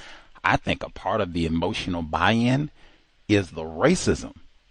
You got a white woman. I'm a fellow white woman just like you. I came to you and I told you that a nigger robbed me, took my car, took my babies. You gonna, stand with me as a white woman? Are you gonna join in at 2, Brutus, Shirley MacLaine? She says, nah. I think that could be a part of why she bought in emotionally. I'm a white woman. She says a nigger did it. Maybe if she said another white person did this, maybe she wouldn't have been as quick. Certainly, if it had been Lakeisha, no way. Lakeisha would have been sitting on but Jonathan Farrell, she wouldn't have even opened the door, maybe. But I don't know. She didn't even, unless my memory is bad, she didn't even take the chain off the door. She did almost exactly what you said. Keep the chain on the door, call the police. She did invite her in, though. You might be correct. The racism, though, I think that's important. Anyway, other folks who dialed in, if you have commentary, proceed. Can I be heard? Mo in Dallas, yes. Greetings, thank you.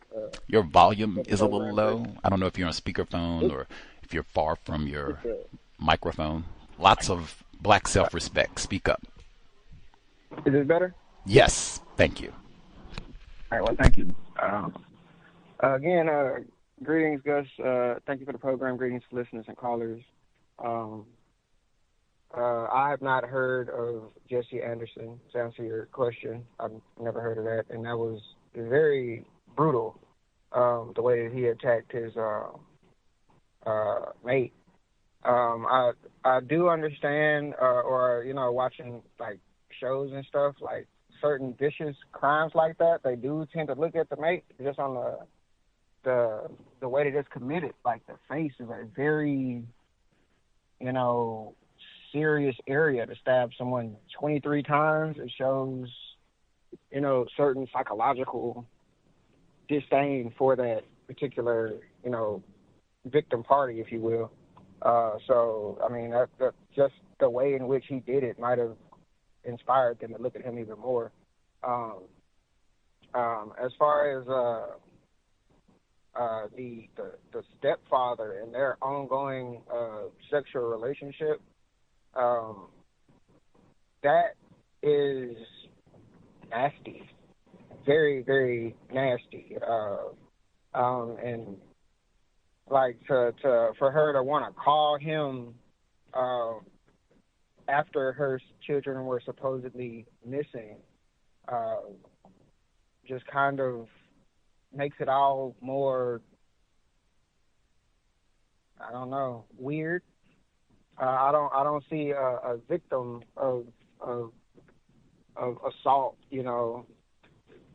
being willing to stay in the house or around, or so to have an ongoing relationship to where they're comfortable calling is just odd to me. I don't know. I would like to say that you may have been correct in your assumption that the children were awake, because it seems like when she lies, it's the total opposite. I'll give an example. She said a black man did this crime to her, and it was in fact a white woman who was responsible for the death of her children. So you can take that logic and just use logic and do what you will with it. So yeah, I would contest that. Yeah, the children were awake, and I'm curious to their physical condition outside of the drowning. Were they harmed beforehand, like bruises or or anything like that? Because she doesn't seem to like them as a result of. I mean, I can make that assumption of how she, I guess, disposed of them. I also was curious to the ethnic makeup of these preachers that were trying to again appeal to the captor before her confession was made. I wonder if white preachers were trying to appeal to the black assailant. I don't know how that would work, or if it would have worked. There was one more thing. I had one more thought.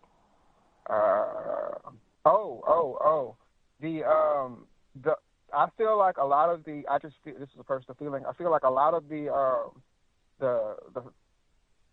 pain, or whatever you want to call it, the fact that a lot of white people were crying when she did confess to murdering her children. I feel like they were just upset that they could not blame this on a black person.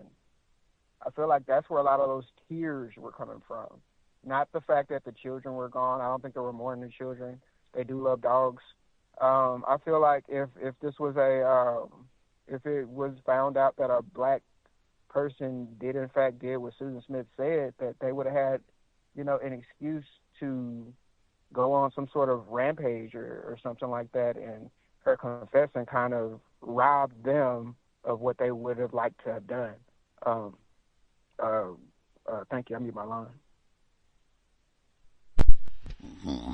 This is South Carolina, and the great Dr. Tommy Curry does have 14-year-old George Stinney on the cover of The Man Not for a reason. Out of all the locations, South Carolina, and the former mayor of Union, South Carolina, Harold Thompson, he was in the audio today and last week, he said that he heard a white person say they should find whatever negro did this and string him up, lynch him, and out in front of the courthouse where Susan Smith was eventually tried. Now, this is this is 4 months after the arrest of Orenthal James Simpson. So, hey, maybe even that's why I just said a part of Shirley McLeod, her emotional investment in this. I think the racism, this was blamed on a black dude. She didn't just say, I lost my children, they ran away, or somebody, I couldn't make out who it was a racially ambiguous. No, a Negro ran off with carjacked me. Bloods and the Crips come to South Carolina. I mean, yeah, it's you could be absolutely, and both Mo and Dallas and Irie could be correct in terms of the emotional investment that individual and or collective white people had in this, and why they were so disappointed and upset, tearful even when they found out it's not that because white people don't care about children, but what? You mean a Nick? No. That does, man. We have to go. Oh, and as for the autopsy, now, hey, I haven't read this book before. We all know what happens, I guess. But, retract. We do not all know what happened. We will find out. Hopefully the author will do a great job and will give us the details, because the autopsy is important. That gets brought up in the parole that just happened a few months back. So we'll be alert, I guess, to see if they give us the details during the trial, how it's told in the book, what they reveal about the autopsy, because that is very important. Okay, let's see. Make sure I didn't miss any. *61. Let's see. Other folks, if they have commentary to share. I'll read an email number 2. Hi, Gus and Cal's audience. 1, for Susan Smith, Michael and Alex were really throwaway children. Facts. She disposed of them as though they were trash. Children do fall asleep in cars. Facts. But they died a brutal death. There's no way they would have slept through being drowned. Fact. Some of the autopsy reports. We shall see. 2. It was premeditated. She put her wedding album in the, hey, you're jumping ahead now, jumping ahead. She put her wedding album in the car and other items related to her marriage and her life with David. This is all true, but again now, if the author does a good job, we'll get this, as we proceed. 3. I'm also trying to understand how she managed to get the car into the lake without being inside. There's no way to do that without deliberate intent. I'm sure the details will be revealed as we continue reading. That, yes.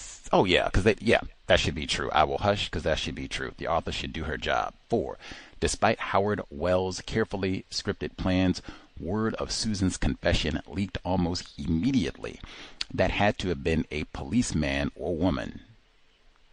Probably true. But I don't blame them. That murdering devil deserved no protection from the public outrage to follow, and the black men in the town deserved the reprieve from being suspects to her crime. True. 5. In a short time, hundreds more would gather in the street as they learned the horrible fate of the children they had come to love. Those people did not know those children to love them. I do believe they showed concern, were horrified by what their mother had done, were horrified by the violent and barbaric nature of their deaths. Some were probably even entertained by it. Racial theater, but love had nothing to do with it. 6. David Smith, who at 24 had lost his precious children, began to scream and run wildly around the room in total anguish. Susan Smith had that man defending her on national TV, only to find out she murdered his sons. That's one evil profanity.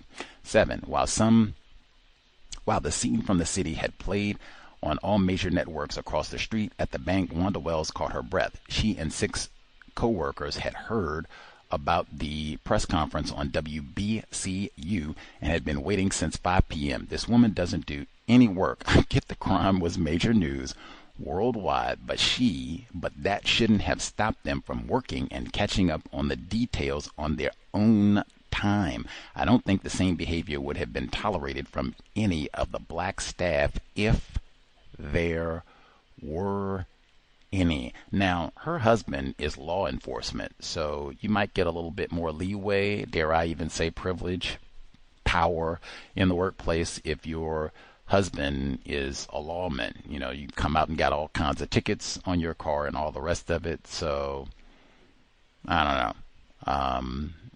Maybe they tolerate a lot of laziness on the job.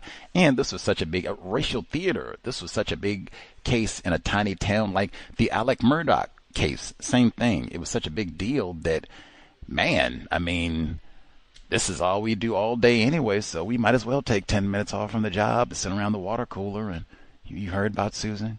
You think the negro did it, or you think she's... I mean, anyway, we'll get to audio segment. Did I miss anybody? Let me double check. Did I miss anybody? All right, assume everybody. If you have additional thoughts, write them down. I didn't even get my own notes. See if can I get one. She says Gilliam's. Oh man, the page clicked. There. Okay, got it back. It says Gilliam Edwards' rage made headlines. That's almost anger. The nation soon discovered that he was not speaking for the majority of Union's black population. Like, that is, like, don't be fooled. This is just one militant, radical, no-count Negro that nobody listens to. Black male, patriarchal, sexist, no-count. Dang. Like, and even if that were the case, victims guaranteed qualified. Dang. She continues, during their investigation, 2 of Sheriff Wells' deputies had in fact spoken to several black men in Union about their reported carjacking and even brought 2 into headquarters for questioning. Nonetheless, both men would later say they were treated respectfully by the officers. Now, I played the segment last week with Carl Long where he said the officers came and got him on his job. Man, I wouldn't care if they were the nicest, most courteous in the world. On my job?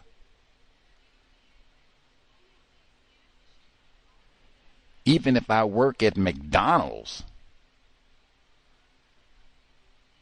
Former Mayor Harold Thompson, privileged black male, he said that there were black males. They came and got them from the house.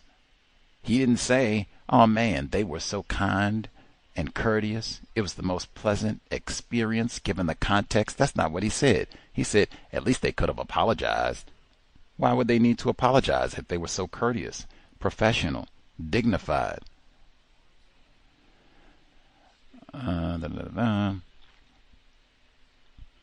They had no grudge against the sheriff's department. I reckon more than 100 blacks and whites attended the vigil hoping to find I think Mo in Dallas asked about the black preachers. Now, prior to the arrest, I'm not sure if this was a multi-racial pastoral effort where they had many different congregations, white and black, going out and, Leroy, give back the children. Although that seems very plausible, like especially what I saw afterwards, because there were black congregations that were like, we need to come together and unify and, all the rest of it. They have video of that. So based on me seeing that, I would definitely believe that there would have been black ministers, churches, exactly what I said. Come on, Jamal, bring back these children. We'll do anything. Yes, I absolutely believe that could have happened. Write it down. Folks have additional thoughts. I have to do that too. Audio segment number 2, Maria Eftimiades, the sins of the mother. What does it mean to be white? On display. Audio segment number 2. 16. The sled helicopter returned Sheriff Howard Wells to John D. Longlake at 7 p.m. Though the sun had already set, the area, packed with law enforcement agents, was awash in light, thanks to the beams of the tall floodlights set up along the shore. In one corner, a team of forensic experts talked quietly with William Holcomb, the Union County coroner. The 34-year-old Holcomb also headed the city's largest funeral home, Holcomb's, a 45-year-old business begun by Holcomb's grandfather. In small southern towns, it isn't uncommon for county coroners to also run funeral homes. Holcomb had been elected coroner 4 years earlier and was expected to be re-elected at the following week's election. In his role as funeral director, Holcomb had come to know the Smith family well. He had arranged the wake and burial for David's brother Danny 3 years earlier. Now, in his role as county coroner, he was preparing himself to deal with another Smith family tragedy. Wildlife Department divers Morrow, Mitchum, Jackson, and Robert Stuckey of Sumter had been waiting for Wells's return to begin recovery of the sunken Mazda. The sheriff had wanted to be on hand when the Smith boys were finally pulled from their watery grave. With the sheriff's arrival, they could resume their grim assignment. The 4 men headed out to the marker, 100 feet from shore. They carried with them a 30-foot cable and chain that was attached to a tow truck parked on the shore. At one point, perched on the edge of the small boat, Francis Mitchum gazed at the shore, clearly upset. He kept thinking how close they'd come to finding the car on one of the earlier dives. He told Jackson they'd probably come within 10 to 15 feet the last time. But as seasoned as they were, the divers never expected a car would have floated nearly 100 feet from the water's edge. That, and the poor visibility in the murky lake water, had caused them to give up too soon. If we made one more pass, Mitchum told Jackson, we would have found it. When they reached the marker, Francis Mitchum and Steve Morrow dove down the 18 feet to the bottom of the lake and attached the chain to the frame of the Mazda. The windshield of the muddy car had cracked, not surprising given its 9 days of temperature change and water pressure at the lake's silty bottom. When the cable and chains were in place, Mitchum and Morrow signaled Curtis Jackson, who had remained in the small boat. It was his responsibility to keep the law enforcement agents on land aware of what was going on in the lake. When Mitchum and Morrow were ready, Jackson motioned to the driver of the wrecker to pull. As the Mazda was slowly dragged up from its muddy resting place, Steve Morrow and Francis Mitchum hung along to the car's sides. It was important that they stay with the vehicle to ensure doors or windows didn't fly open accidentally. It took about 45 minutes for the wrecker to pull the car through the mud along the lake bottom and into shallow water. Once it hit shallow water, the wrecker pulled the car sharply, flipping it right side up. We all saw what we saw, Sheriff Wells would later tell reporters tightly. We had a plan. The plan was carried out, and everyone there saw what was there. He didn't say the men wept that night, as the bodies of Michael and Alexander Smith were unbuckled from their car seats and carried out. But they did, unashamedly. It was a scene that will not fade from the memories of the 50 or so men who were there for many years to come. The children's bodies were placed in a waiting ambulance, which traveled through the night to the University of South Carolina Medical Center in Charleston. An autopsy performed early the next day confirmed that the boys had been alive when their mother sent them into the lake, and that they had drowned as the car submerged. When his assignment was over, Steve Morrow did not linger at the lake. He said goodbye to his fellow divers and shook hands with Howard Wells. Then he got into his van and drove directly home. His wife, Lori, 30, was waiting up for him. Like everyone else, she had heard about the confession. She had picked up their 4-year-old son, Mac, from his daycare center in Union, and come home to find both the van and her husband gone. And so she understood. She hugged him, and for a few minutes they talked. It seemed to Steve Morrow that there wasn't much to say. Not tonight, at least. Brushing away tears, Morrow opened the door to Mac's room. Just a crack. He could hear the regular breathing of his only child. He saw the covers askew, as Mac had shifted position in his sleep. Steve Morrow sat on his son's bed and stroked the child's hair. He didn't know how long he remained there, motionless, watching his baby sleep. Then Steve Morrow thought of the only thing in the world that would comfort him right now. He gently moved Mac to make room and settled down next to him. He wrapped his arms around his son, and eventually, he too slept. Howard Wells arrived home around midnight. Wanda and her friends from the bank had spent a few hours together after work, talking and crying. Wanda had had a flat tire, so one of her friends had driven her home. The two women had talked for a while about the tragedy. "I guess you've heard what's happened," Howard Wells said to his wife. "I heard when you announced it at the news conference," Wanda said. "But I heard it on the radio before. Plus, I think the Associated Press had released some information before that they thought there was going to be a confession, and it was thought to be the mother." Wells shook his head in amazement. "You've got to be kidding," he said. "No, I'm not kidding." Howard Wells walked to his blue recliner. He leaned back and stared at the ceiling. He did not say anything else, and Wanda didn't ask. 17. The day after the world learned of the deaths of Michael and Alex Smith, J. Carey Finley issued a stern warning to his staff, posted in the hallways: "Talk to the press about Susan Smith or Tom Finley, and be fired." To keep curiosity seekers and reporters out, Finley hired guards at his estate, and to patrol the entrances to Conso. Finley also hired an attorney for his son, who issued a letter from Tom. It read, "I am devastated by this tragedy. I cooperated and have been cooperating with the legal authorities since last week in the disappearance of Susan Smith's children. The only reason I am coming forward to issue this statement now is because of the continuing inaccurate reports of my relationship with Smith.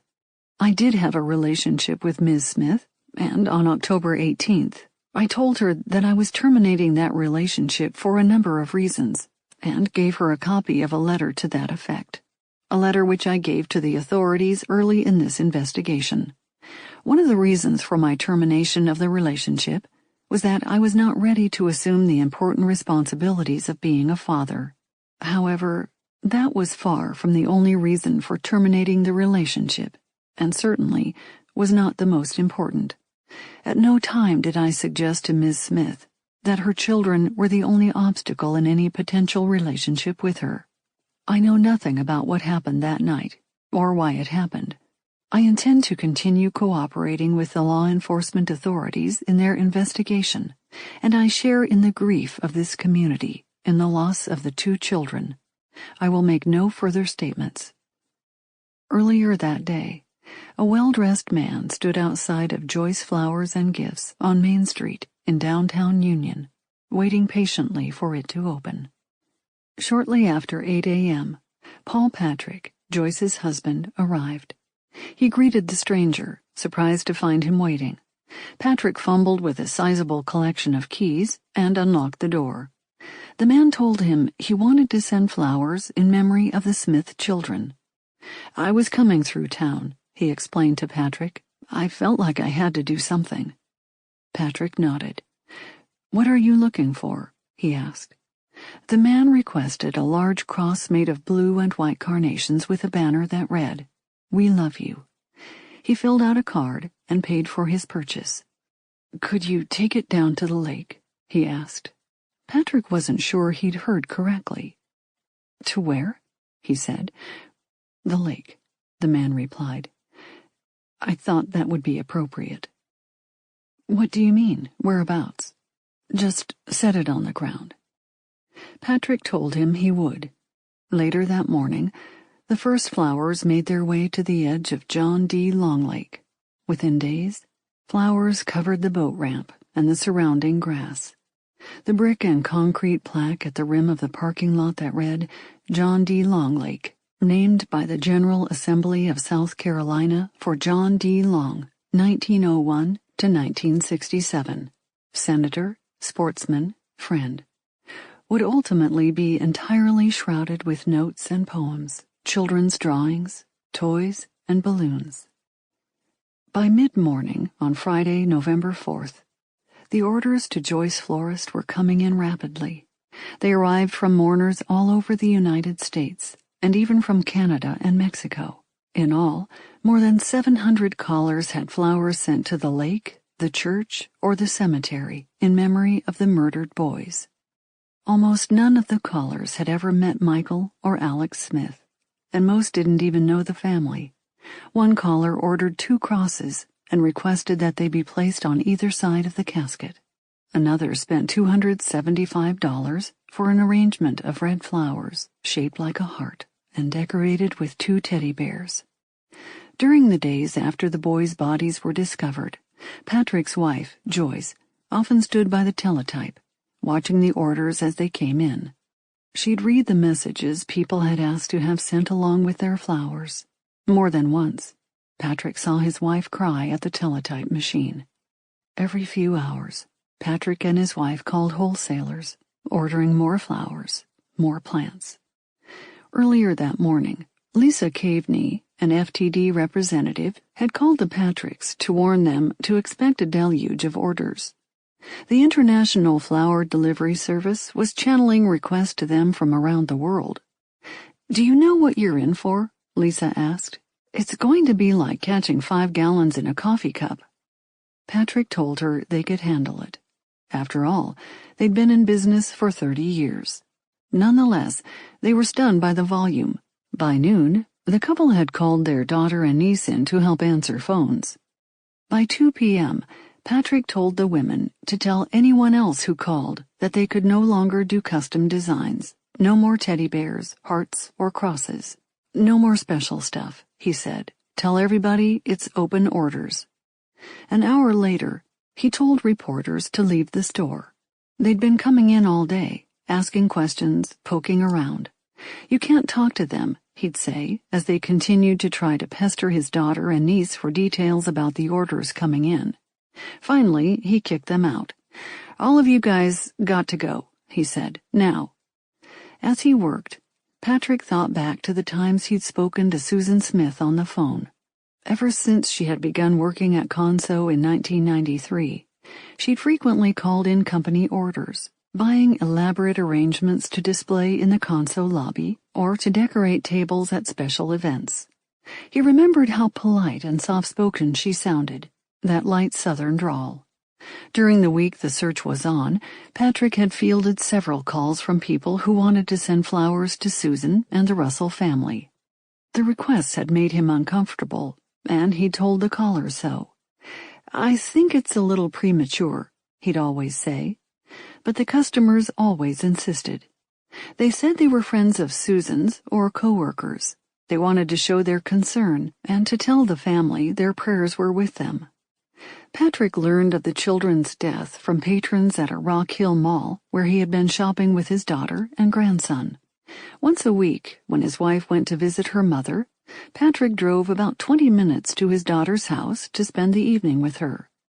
Although Susan's confession stunned Patrick, he reminded his family that he'd always said her story wasn't true. He'd grown up in a house near the corner of Monarch School Drive and Highway 149. He knew the Monarch red light. He knew the area. He just couldn't picture how a man could jump in anybody's car, unseen. As the days passed, he'd watched Shirley MacLeod on television, describing Susan's demeanor that night. How nobody could have faked that. But it still didn't convince him. Toward the end of the day on Friday, an older woman called in a $20 order to Joyce's florist. Patrick took her information. The woman said she wanted the arrangement sent to the church. Then there was a pause. "How do I know you'll actually send it there?" she asked. Patrick's temper rose. "Lady, I got 2 kids, 2 grandkids. I couldn't sleep at night if I did that. Look, why don't we forget it? Let's just forget the order." No, the woman interrupted. "It's fine." But it was too late.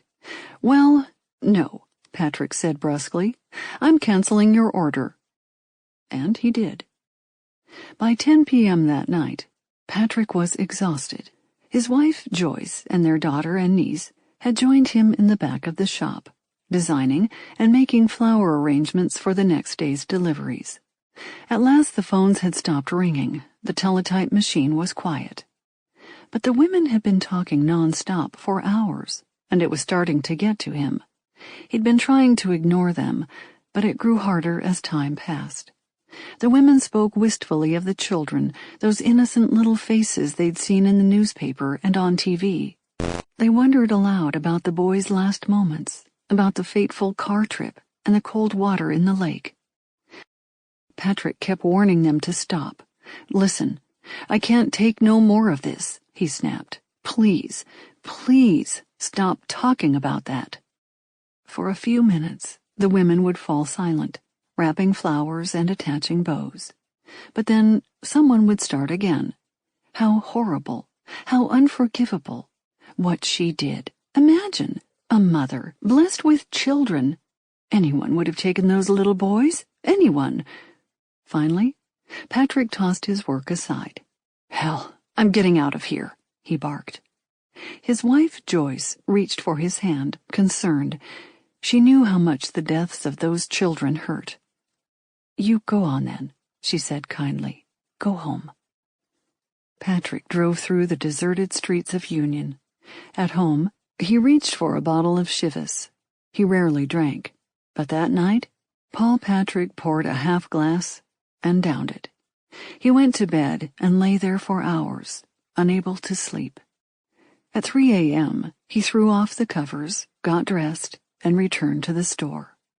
At 6 o'clock Saturday morning, Patrick stepped outside the store to meet the first truckload of extra flowers he'd ordered from the wholesaler.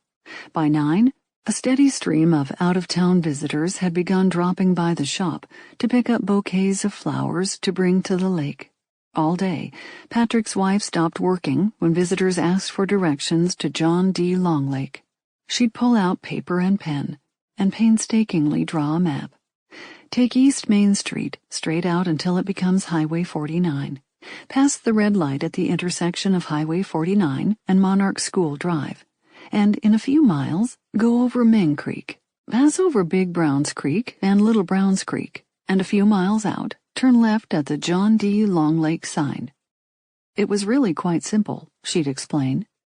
Joyce Patrick also promised a handful of callers that she would mail them newspaper clippings about the children's funeral, and agreed to send photographs of several callers' flower arrangements once things had settled down.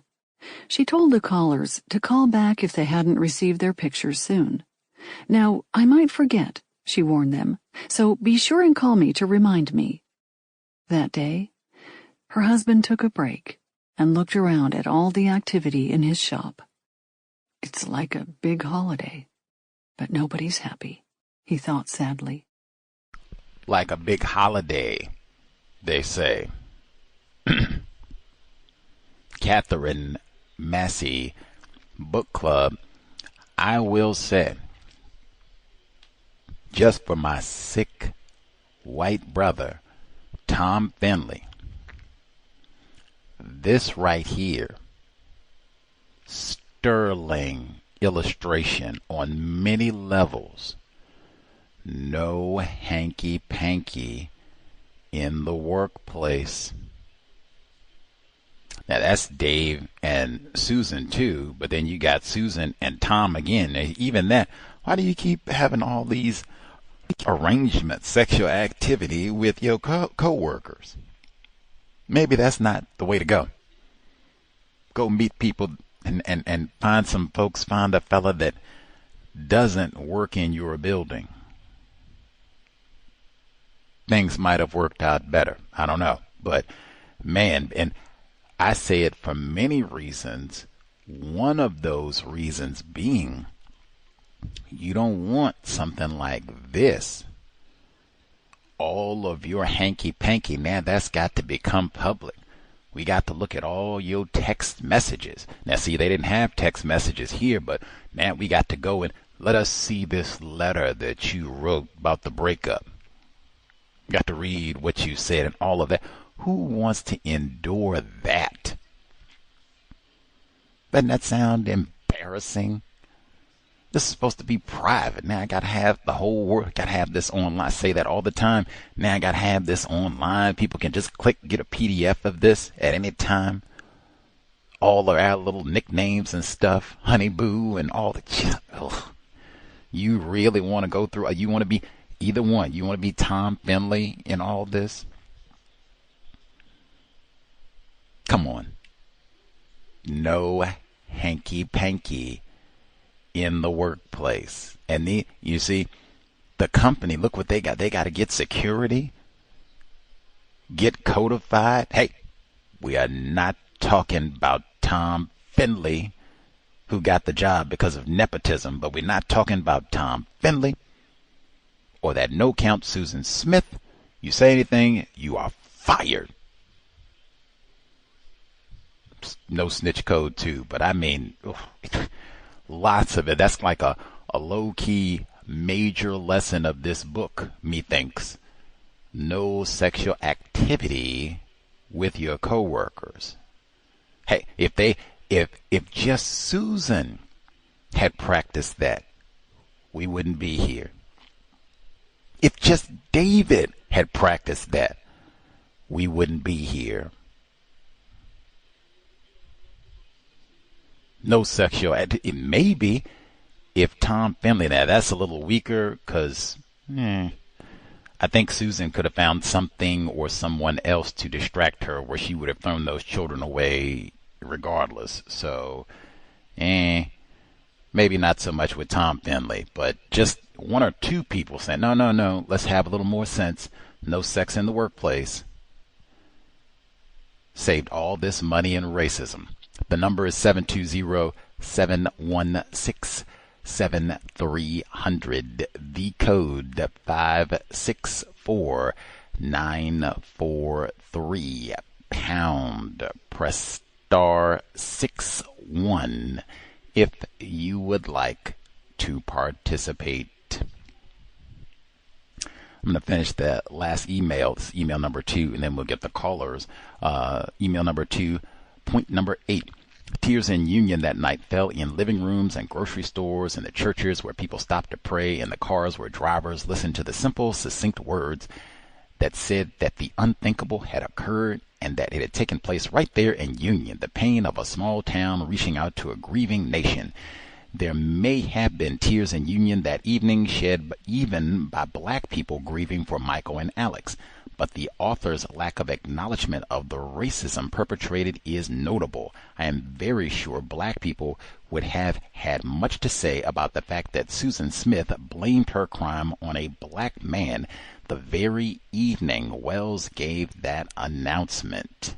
Absolutely, and that's why I've tried to include lots of archival audio so that you can hear what did black people say, including Gilliam Edwards. We got to hear him too, saying, come on, talking explicitly about the racism of this case and beyond. 9. I can't believe this woman duped me. She wept. I'll never help anyone again. I'll never do this again. Never, never. I don't feel sorry for Shirley McLeod. What Susan Smith did to her was unforgivable for sure, but I don't think Shirley would have done the same if a black mother had knocked on her door that night. It's also really stupid to give character references for people you do not know, especially under those circumstances. Facts. People are saying there's something fishy about all of this. Like, you didn't even want to unlatch the door completely when she was, running up to your house that night. So calm all that down. Let's get answers to our questions before we come out, believe Susan, she didn't do nothing. Come on now. Which again, I say, the racism of it, she said a black dude carjacked her. Now, come on now. We got Leroy out there. Star 61. Folks have commentary. All the folks who had a hand up with us before, line should be open. Then if we have folks, if you did not get to share at all, have a thought, Star 61. Don't wait till the last moment. Proceed.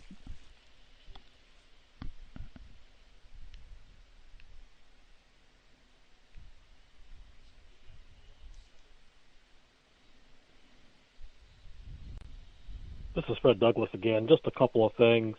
I was thinking no flowers for Leroy. No sorry you had to go through all that.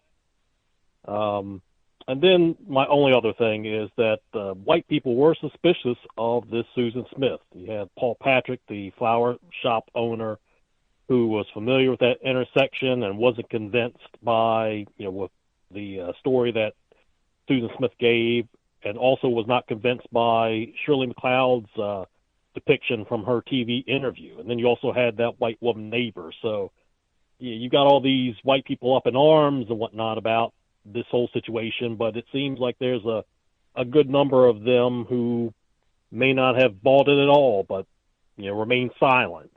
And I guess that speaks to the system of white supremacy racism. Thank you. Absolutely. Journalists as well who just using logic, hey, the intersection, just the logic of how the mechanics of how that intersection works. How would this work? How would someone, Leroy, anybody, how would they carjack her under the story that she has provided us? How would this work? Break it down for us. A number of folks just on that account alone, like, what?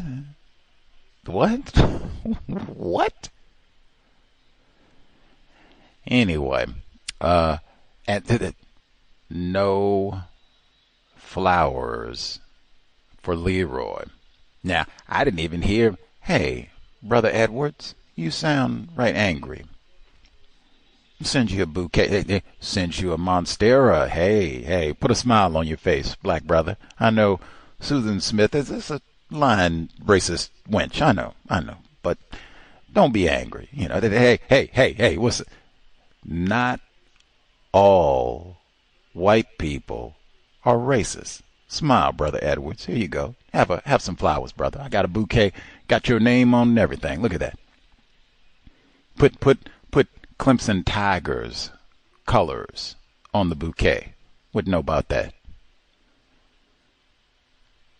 No flower. And Leroy didn't get no songs either. I told you we got 4 songs. None of them. My bad, black folks of Union. My bad. Other folks who dialed in with a hand up, proceed.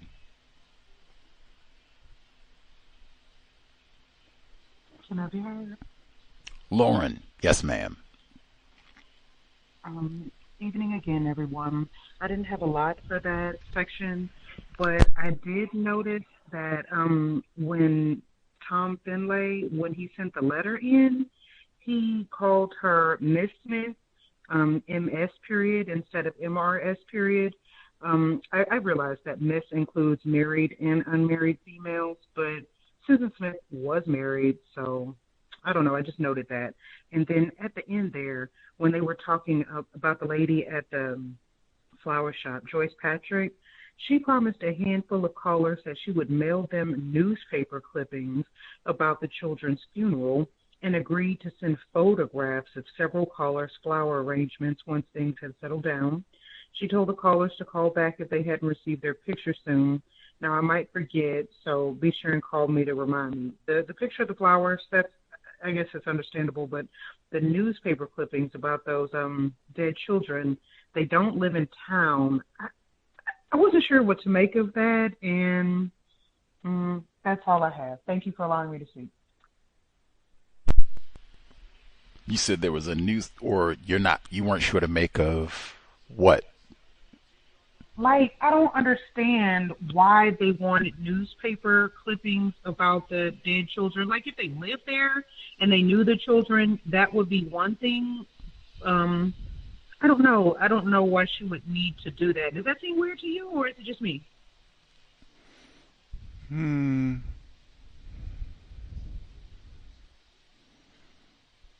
just trying to process.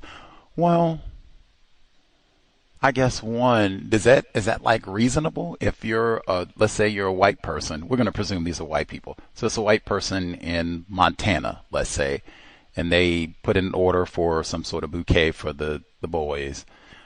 She says, well, okay, I'll send you some newspaper articles to kind of keep you up to date, and then a picture of the arrangement. Like, I don't know, I guess if you spent some money just to verify, I guess some callers did raise that question, like, are you really gonna send the flowers out? Like, of course I'm gonna send it. What the hell?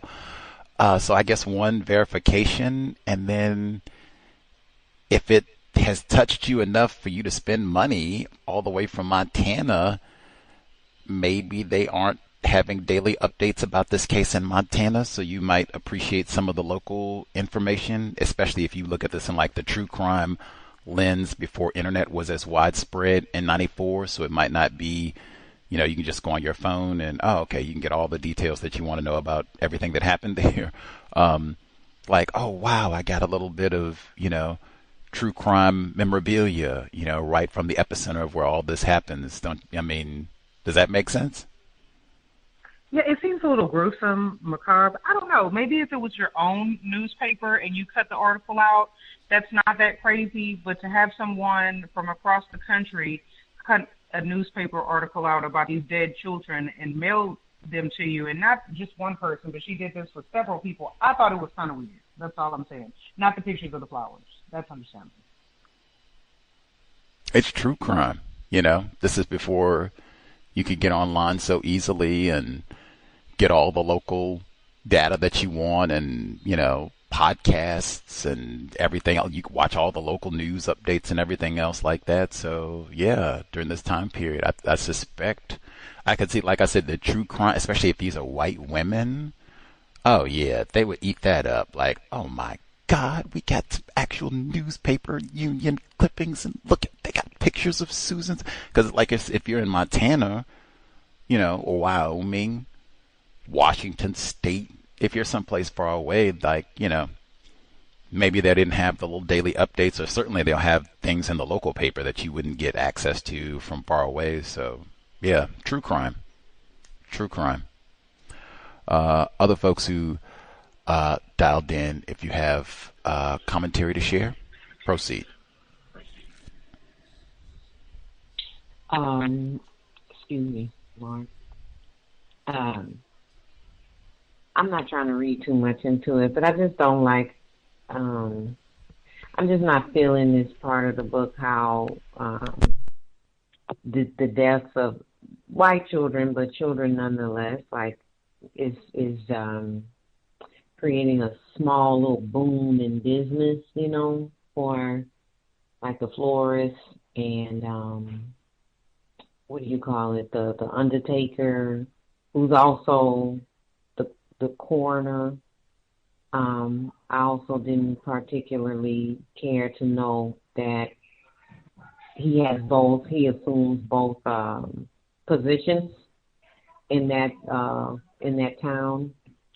I'm not saying he's going to do anything inappropriate, and you know that it's going to be said he does anything inappropriate, but it's also making me think, you know, the white people are so familiar with each other. Y'all have said it before, and it's really true. It's quite probable that people knew she had something to do with this death. Like, everybody is just too familiar with each other. I'm not saying they know the black people in Union like that. I don't think so. And if they did know some black people, I'm not saying that they wouldn't practice racism either way. I wanted to also just say, you know, that's so, like the thought of the macabreness of her lying for so long and those children being in the car, and to hear that it had flipped upside down, and, you know, like what happens to a body, you know, being in water that long, and then, you know, the divers finding it. And I'll say even possibly for racists, aside from Michael Swangle, that's probably very hard to of a task to do. And the last thing I want to say, years ago, just being nosy and learning about things that weren't constructive randomly, I learned about a form of BDSM called financial bondage. So I'm just curious how many of these people sending this woman money in prison may actually consider her like some type of dominatrix, or what they call a mistress to them, and are getting sexual pleasure out of sending money and being financially dominated by this woman who's committed a double act of infanticide. I can't believe this is the planet I'm stuck on. I'm going to mute my line. Much obliged, Irie. I'm a victim, greatly retarded. That term, we just talked about it. You get romantically, sexually aroused by people who commit criminal activities. We had whole programs. We talked Columbine, and was the root of this, but once again, Lauren just mentioned it. Do you remember that term?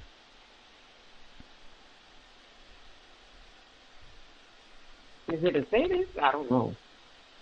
Are you talking about hybristophilia? Yes, thank you. Much obliged. Yes. Once again, that could be operating with Susan's man. She killed children, and I mean, racist, lied and blamed it on black people for 2 weeks. Went on television, got Oprah Winfrey, and I think Phil Donahue went to Union. About the Oprah part, we'll get that later. But Phil Donahue and all, like, yeah. So that racial theater, I could easily see where a lot of racists could be the sexual arousal and the true crime. Like, wow, Susan Smith, and she killed the children. Totally. And she's white, so.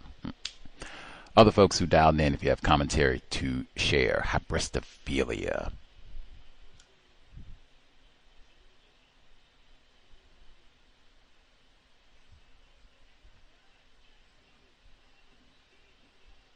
Well, do we miss anybody? Other folks have commentary to share.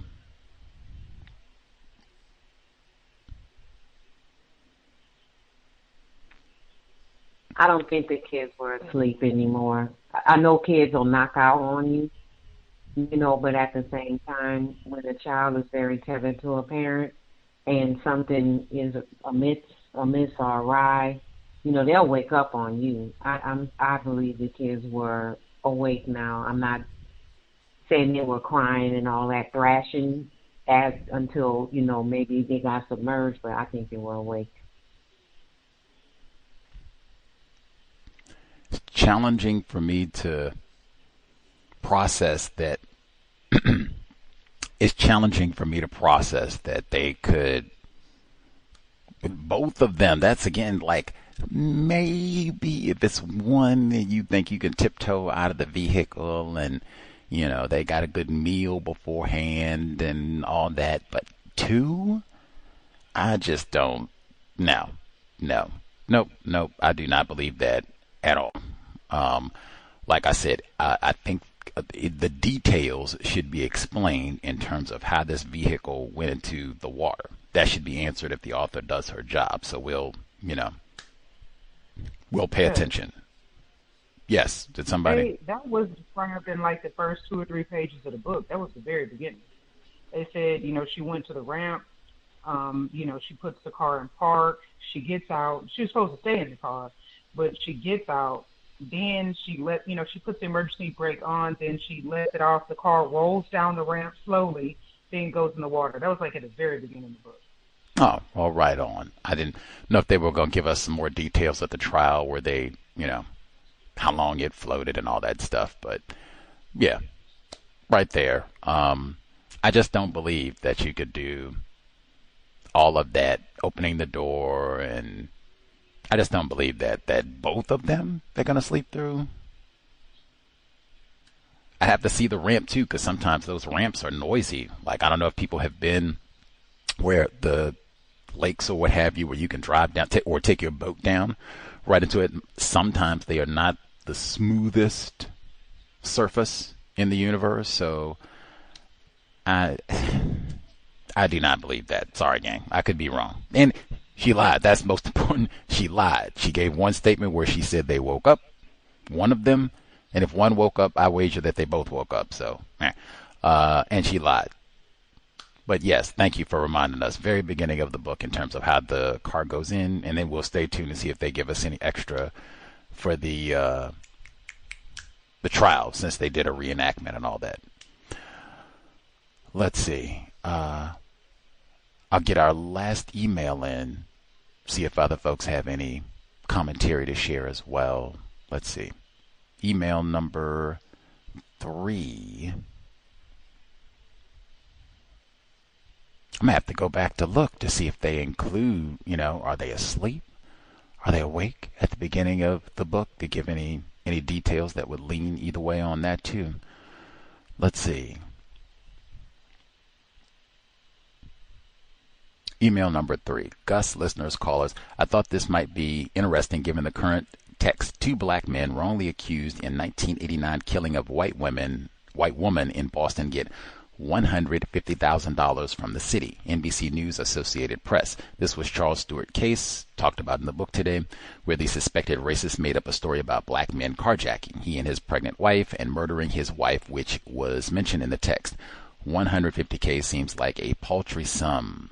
I would agree. And was it just the 2 black dudes? Like they have like court pictures of like a whole group of black dudes, like 2. Man. Chapter 14. He revealed to the young driver that Susan had told him about the car. It rolled in. It had not been driven in fast, as they had originally assumed, given they first considered the possibility that the Mazda was at the bottom of the lake. Given all the suspicion, I think they should have been more vigilant in searching that lake prior to her confession. Was there any technology at the time that would have been useful? Sonar? Question mark. Now, we did hear today that they said they were about 15 feet away from the car originally. So, I guess if it's dark water, muddy water. Maybe the technology has advanced enough now that if you get 15 feet from, a vehicle or something of that size, that it would be picked up easier. Maybe they have, sonar technology that's a little bit better. So that maybe you wouldn't even need divers. You could just be over the water and bam, be able to pick that up from the surface. Maybe. I don't know. 15. And then Carlisle prayed for Susan. That girl just wasn't in her right mind. He thought, I feel like her mind just snapped. He decided he would tell the community of Union about that the very next day on his gospel radio show. He would tell Susan, too, in case she was listening. God, he believed, had already forgiven Susan. God loved her, and so Carlisle Henderson did, too. I wonder if he thought O.J. snapped. God is about to strike you dead. You know that coon murdered that white woman and Ronald Goldman. And did Carlisle forgive O.J.? Black God is going to strike you down. Lord, forgive O.J. O.J.'s been dead a year, and we haven't forgive O.J. too. Gilliam Edwards, that night, 53-year-old black man, began to shout, "It's always a black man, always a black man. It's time for us to stand up like men and women, stop whites from accusing us of hideous crimes, yada, yada, yada, black male privilege." So when is it a good... we black people are totally defenseless. We shouldn't accept that no more. We got to fight back. We stand up. We don't stand up for ourselves. It hardly seemed the time to debate racial injustices. So when is it a good time? ? I suspect the author and other suspected racists think it is never a good time. I wonder if Mr. Edwards suffered any retribution by his good white brothers for speaking honestly about the injustices he had suffered. He was wearing a neck brace when all this started, so, hey. Hey. But yeah, I would, man, if anybody gets down to Union, I would love, that would be one I would break the rule for. Let's chat it up with Gilliam Edwards, black brother. What is your memory from all of this? Do you think you faced any retribution for speaking out about all of this? Did any black people fuss at you for what you said about it? Shut up, brother Gilliam. You gonna upset these white people. You end up at the bottom of the lake or in greater confinement, because they do that so well in South Carolina, which he already told us. But I would love to talk to Mr. Gilliam. 3. Susan Smith's shocking admission of murder splits a community along racial lines. Interesting metaphor. Not sure what it means. Me either. Me either, because I saw lots of black people. It was lots of black people who went to the funeral. They said they went up and hugged David Smith. They didn't say they jumped in his face like, I can't believe you married and sired children with that racist heifer. And why didn't you get out there? I didn't see none of that. They said, oh my goodness, I feel so bad. They didn't say, man, you better get out there and support Brother Edwards. He is telling the truth for his black brothers and sisters. And I didn't hear none of that. I heard, like I said, they got pictures. They said they waited in line. They said it was thousands of people at the funerals for those white boys, and they were not all white. It was lots of black people out there. Lots of. Like I said, some of them, they went up and hugged Brother David. Not all white people are racist. Let's see. They said about Brother Edwards, number 4, his wife and children didn't listen anymore. His friends told him he was too radical. Black male privilege. Sorry, broke with privileged black male. See, anytime we try to produce justice, we are being radical, militant. And this is a privileged black male. I thought all we have to do is, boy, clear our throat.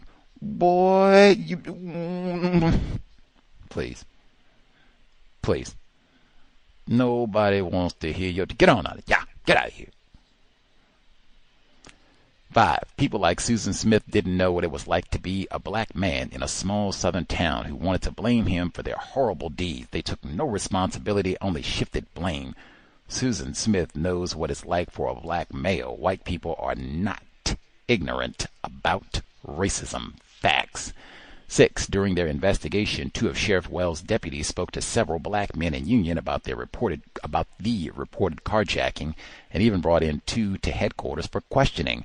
From the pulpits of the town's black churches, the community's ministers preached a message of healing, not division. There's video to confirm this.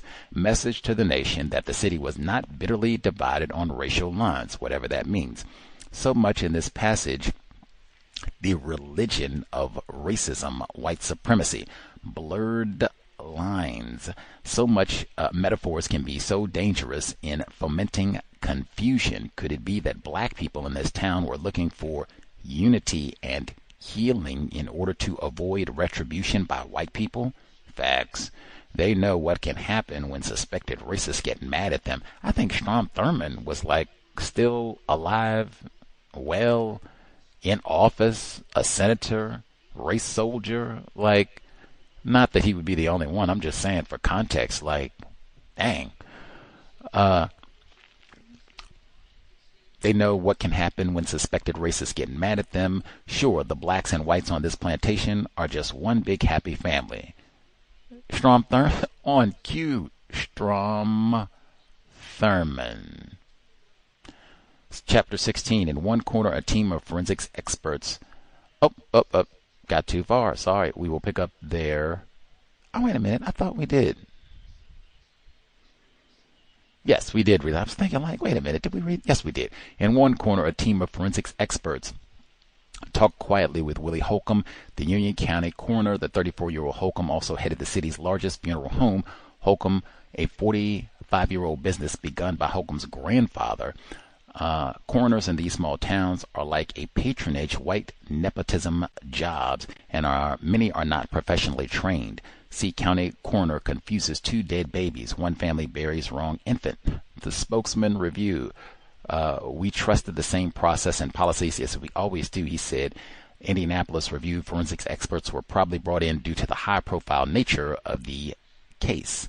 This is a widespread problem, and the races, and even if you recall the famous phrase, at the hands of persons unknown, it is often the coroner who is writing that phrase.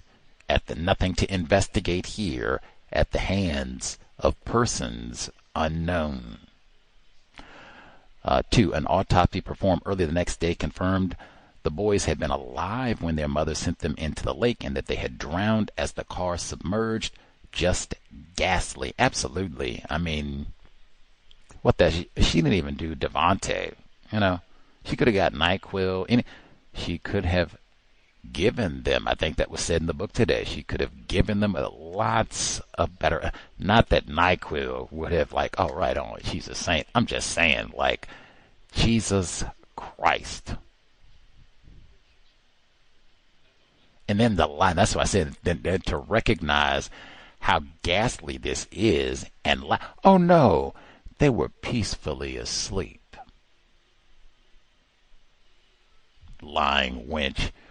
17. The brick and concrete plaque at the rim of the parking lot that read John D. Long, named for General Assembly of South Carolina for John D. Long, 1901 to 1967, senator, sportsman, friend, would ultimately be entirely shrouded with notes, poems, children's drawings, toys, and balloons.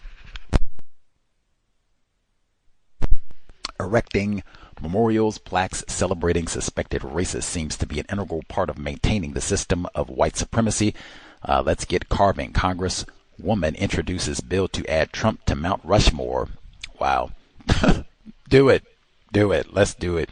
I will say, I don't even know. It's just a statement of fact. I think a year after all of this transpired, like the court process and everything, so like 1996, a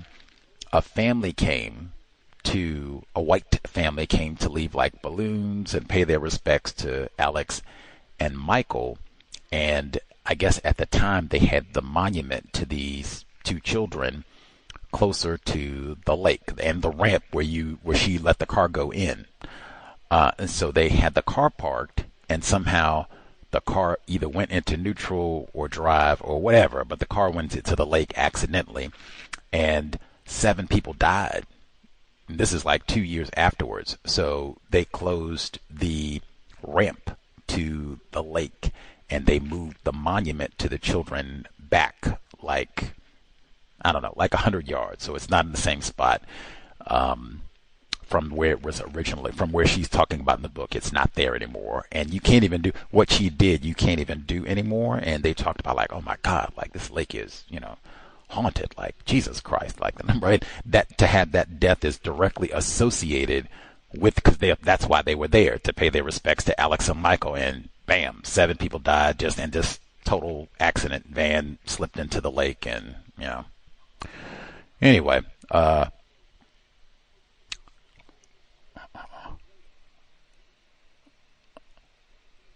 okay, and that's as far as we got. We'll resume the rest for next week.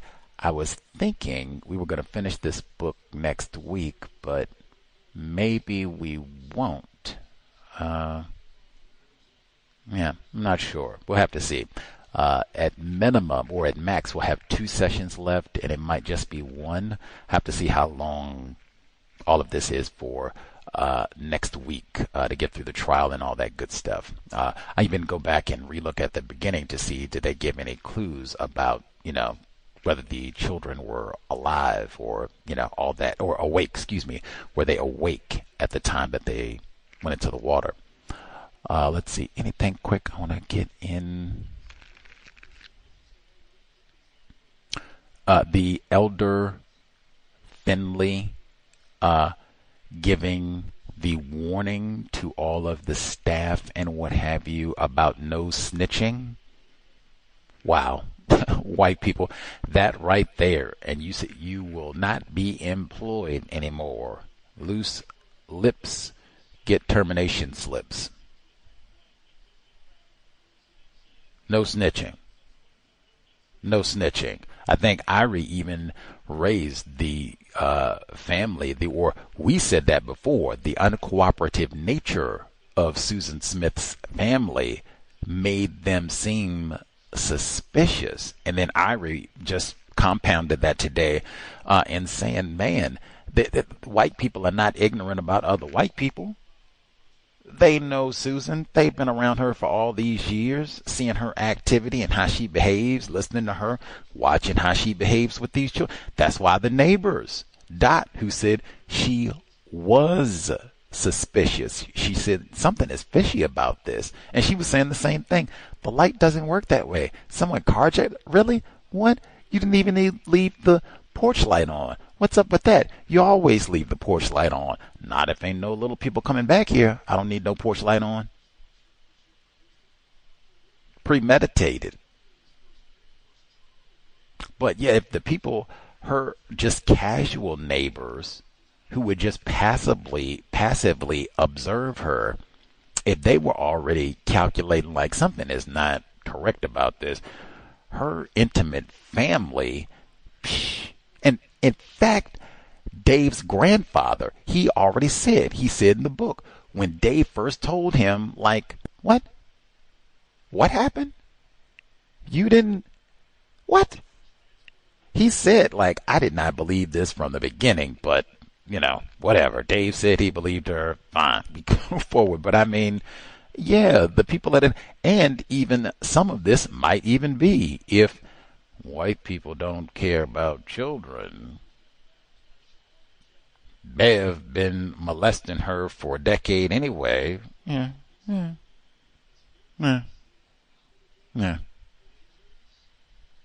She killed them. Carjacker got them. Yeah. And it's about the same. And for anybody who says we're being callous, again, they wouldn't even cooperate with the sketch artist, regardless of who did this. When the children were still just missing, it was her family that wouldn't persuade her convince her, go ahead and do the sketch again. Let's find Leroy, get these babies. Nah, we're not doing all that. Like, I know that might not be the appropriate response, and we're still not doing it. Remember? That's what they said. Anyway, white people are not ignorant about other white people. Facts. Anyway, I don't know. I might have, miscalculated. Maybe we will not quite finish this up next week. We'll have to see. I didn't even share any of. Did that the whole way through. Nothing really I could share quick. I was trying to find anything that I thought was different highlight color that I could say quickly, but should have done a better job.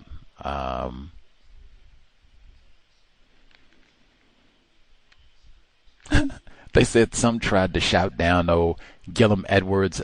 We've heard a lot of people talking yay and nay in this case. I'm not sure if we've heard other people shout it down. Black male privilege. Said Gillum was on a rampage. Susan Smith killed 2 children and lied about it. Wasted all these resources.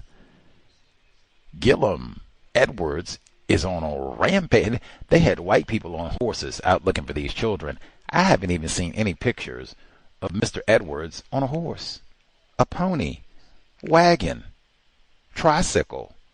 He had a neck brace on in all of the pictures that I've seen. Black male privilege. And they say emotions were running high as it was his sword, talking about Gilliam. It can't just be, I'm using logic in the system of white supremacy racism. No, I've got to be an emotional, militant, radical, angry, rampaging, raging Negro male. Like, Jesus Christ, can we castrate and lynch him right now? Jesus Christ. What? And he's got a neck brace. Like, wait a minute, I might be disabled. Like, I might need help crossing the street. Can't look both ways. You're rampaging, angry Negro. Watch your purse, ladies. Watch your purse. Man, brother, if Brother Edwards is still alive, I would love to interview him. Like, man, what do you remember about? Hey, what do you think about Susan Smith getting paroled? Would you like to see her back on the streets of Union, South Carolina? Privileged, angry, black male, Gillum Edwards. We'll do it again next week, either the second to last or the last installment, one way or the other. We'll be here tomorrow, compensatory call-in, 8 p.m. Eastern, 5 p.m. Pacific. Again, Assata Shakur in the archives. Reportedly passed away today at the age of 78 in Cuba. Victim of white supremacy many times over. More to say about that tomorrow. Sobriety would be best under conditions of white supremacy. We need all of the master deception that we have to figure out, decipher. Man, we need high functioning brain computers. With that, Creator, we ask that you remind us, stop saying not all white people are racist. Remind us, stop name calling people classified as black. Stop wasting non-white people's time and energy, especially our own. Stop producing throwaway offspring to be raped by Mary Kay and or drowned by Susan Smith, or lesbian white women. It has been time. Replace white supremacy with justice immediately. Cow signing out. Thanks all for tuning in. Nigga, you so brainwashed. I'm a victim, brother. Problem. You're a victim. Man, I'm a victim of 400 years of conditioning. Shut up. The man has programmed my conditioning. Even my conditioning has been conditioned.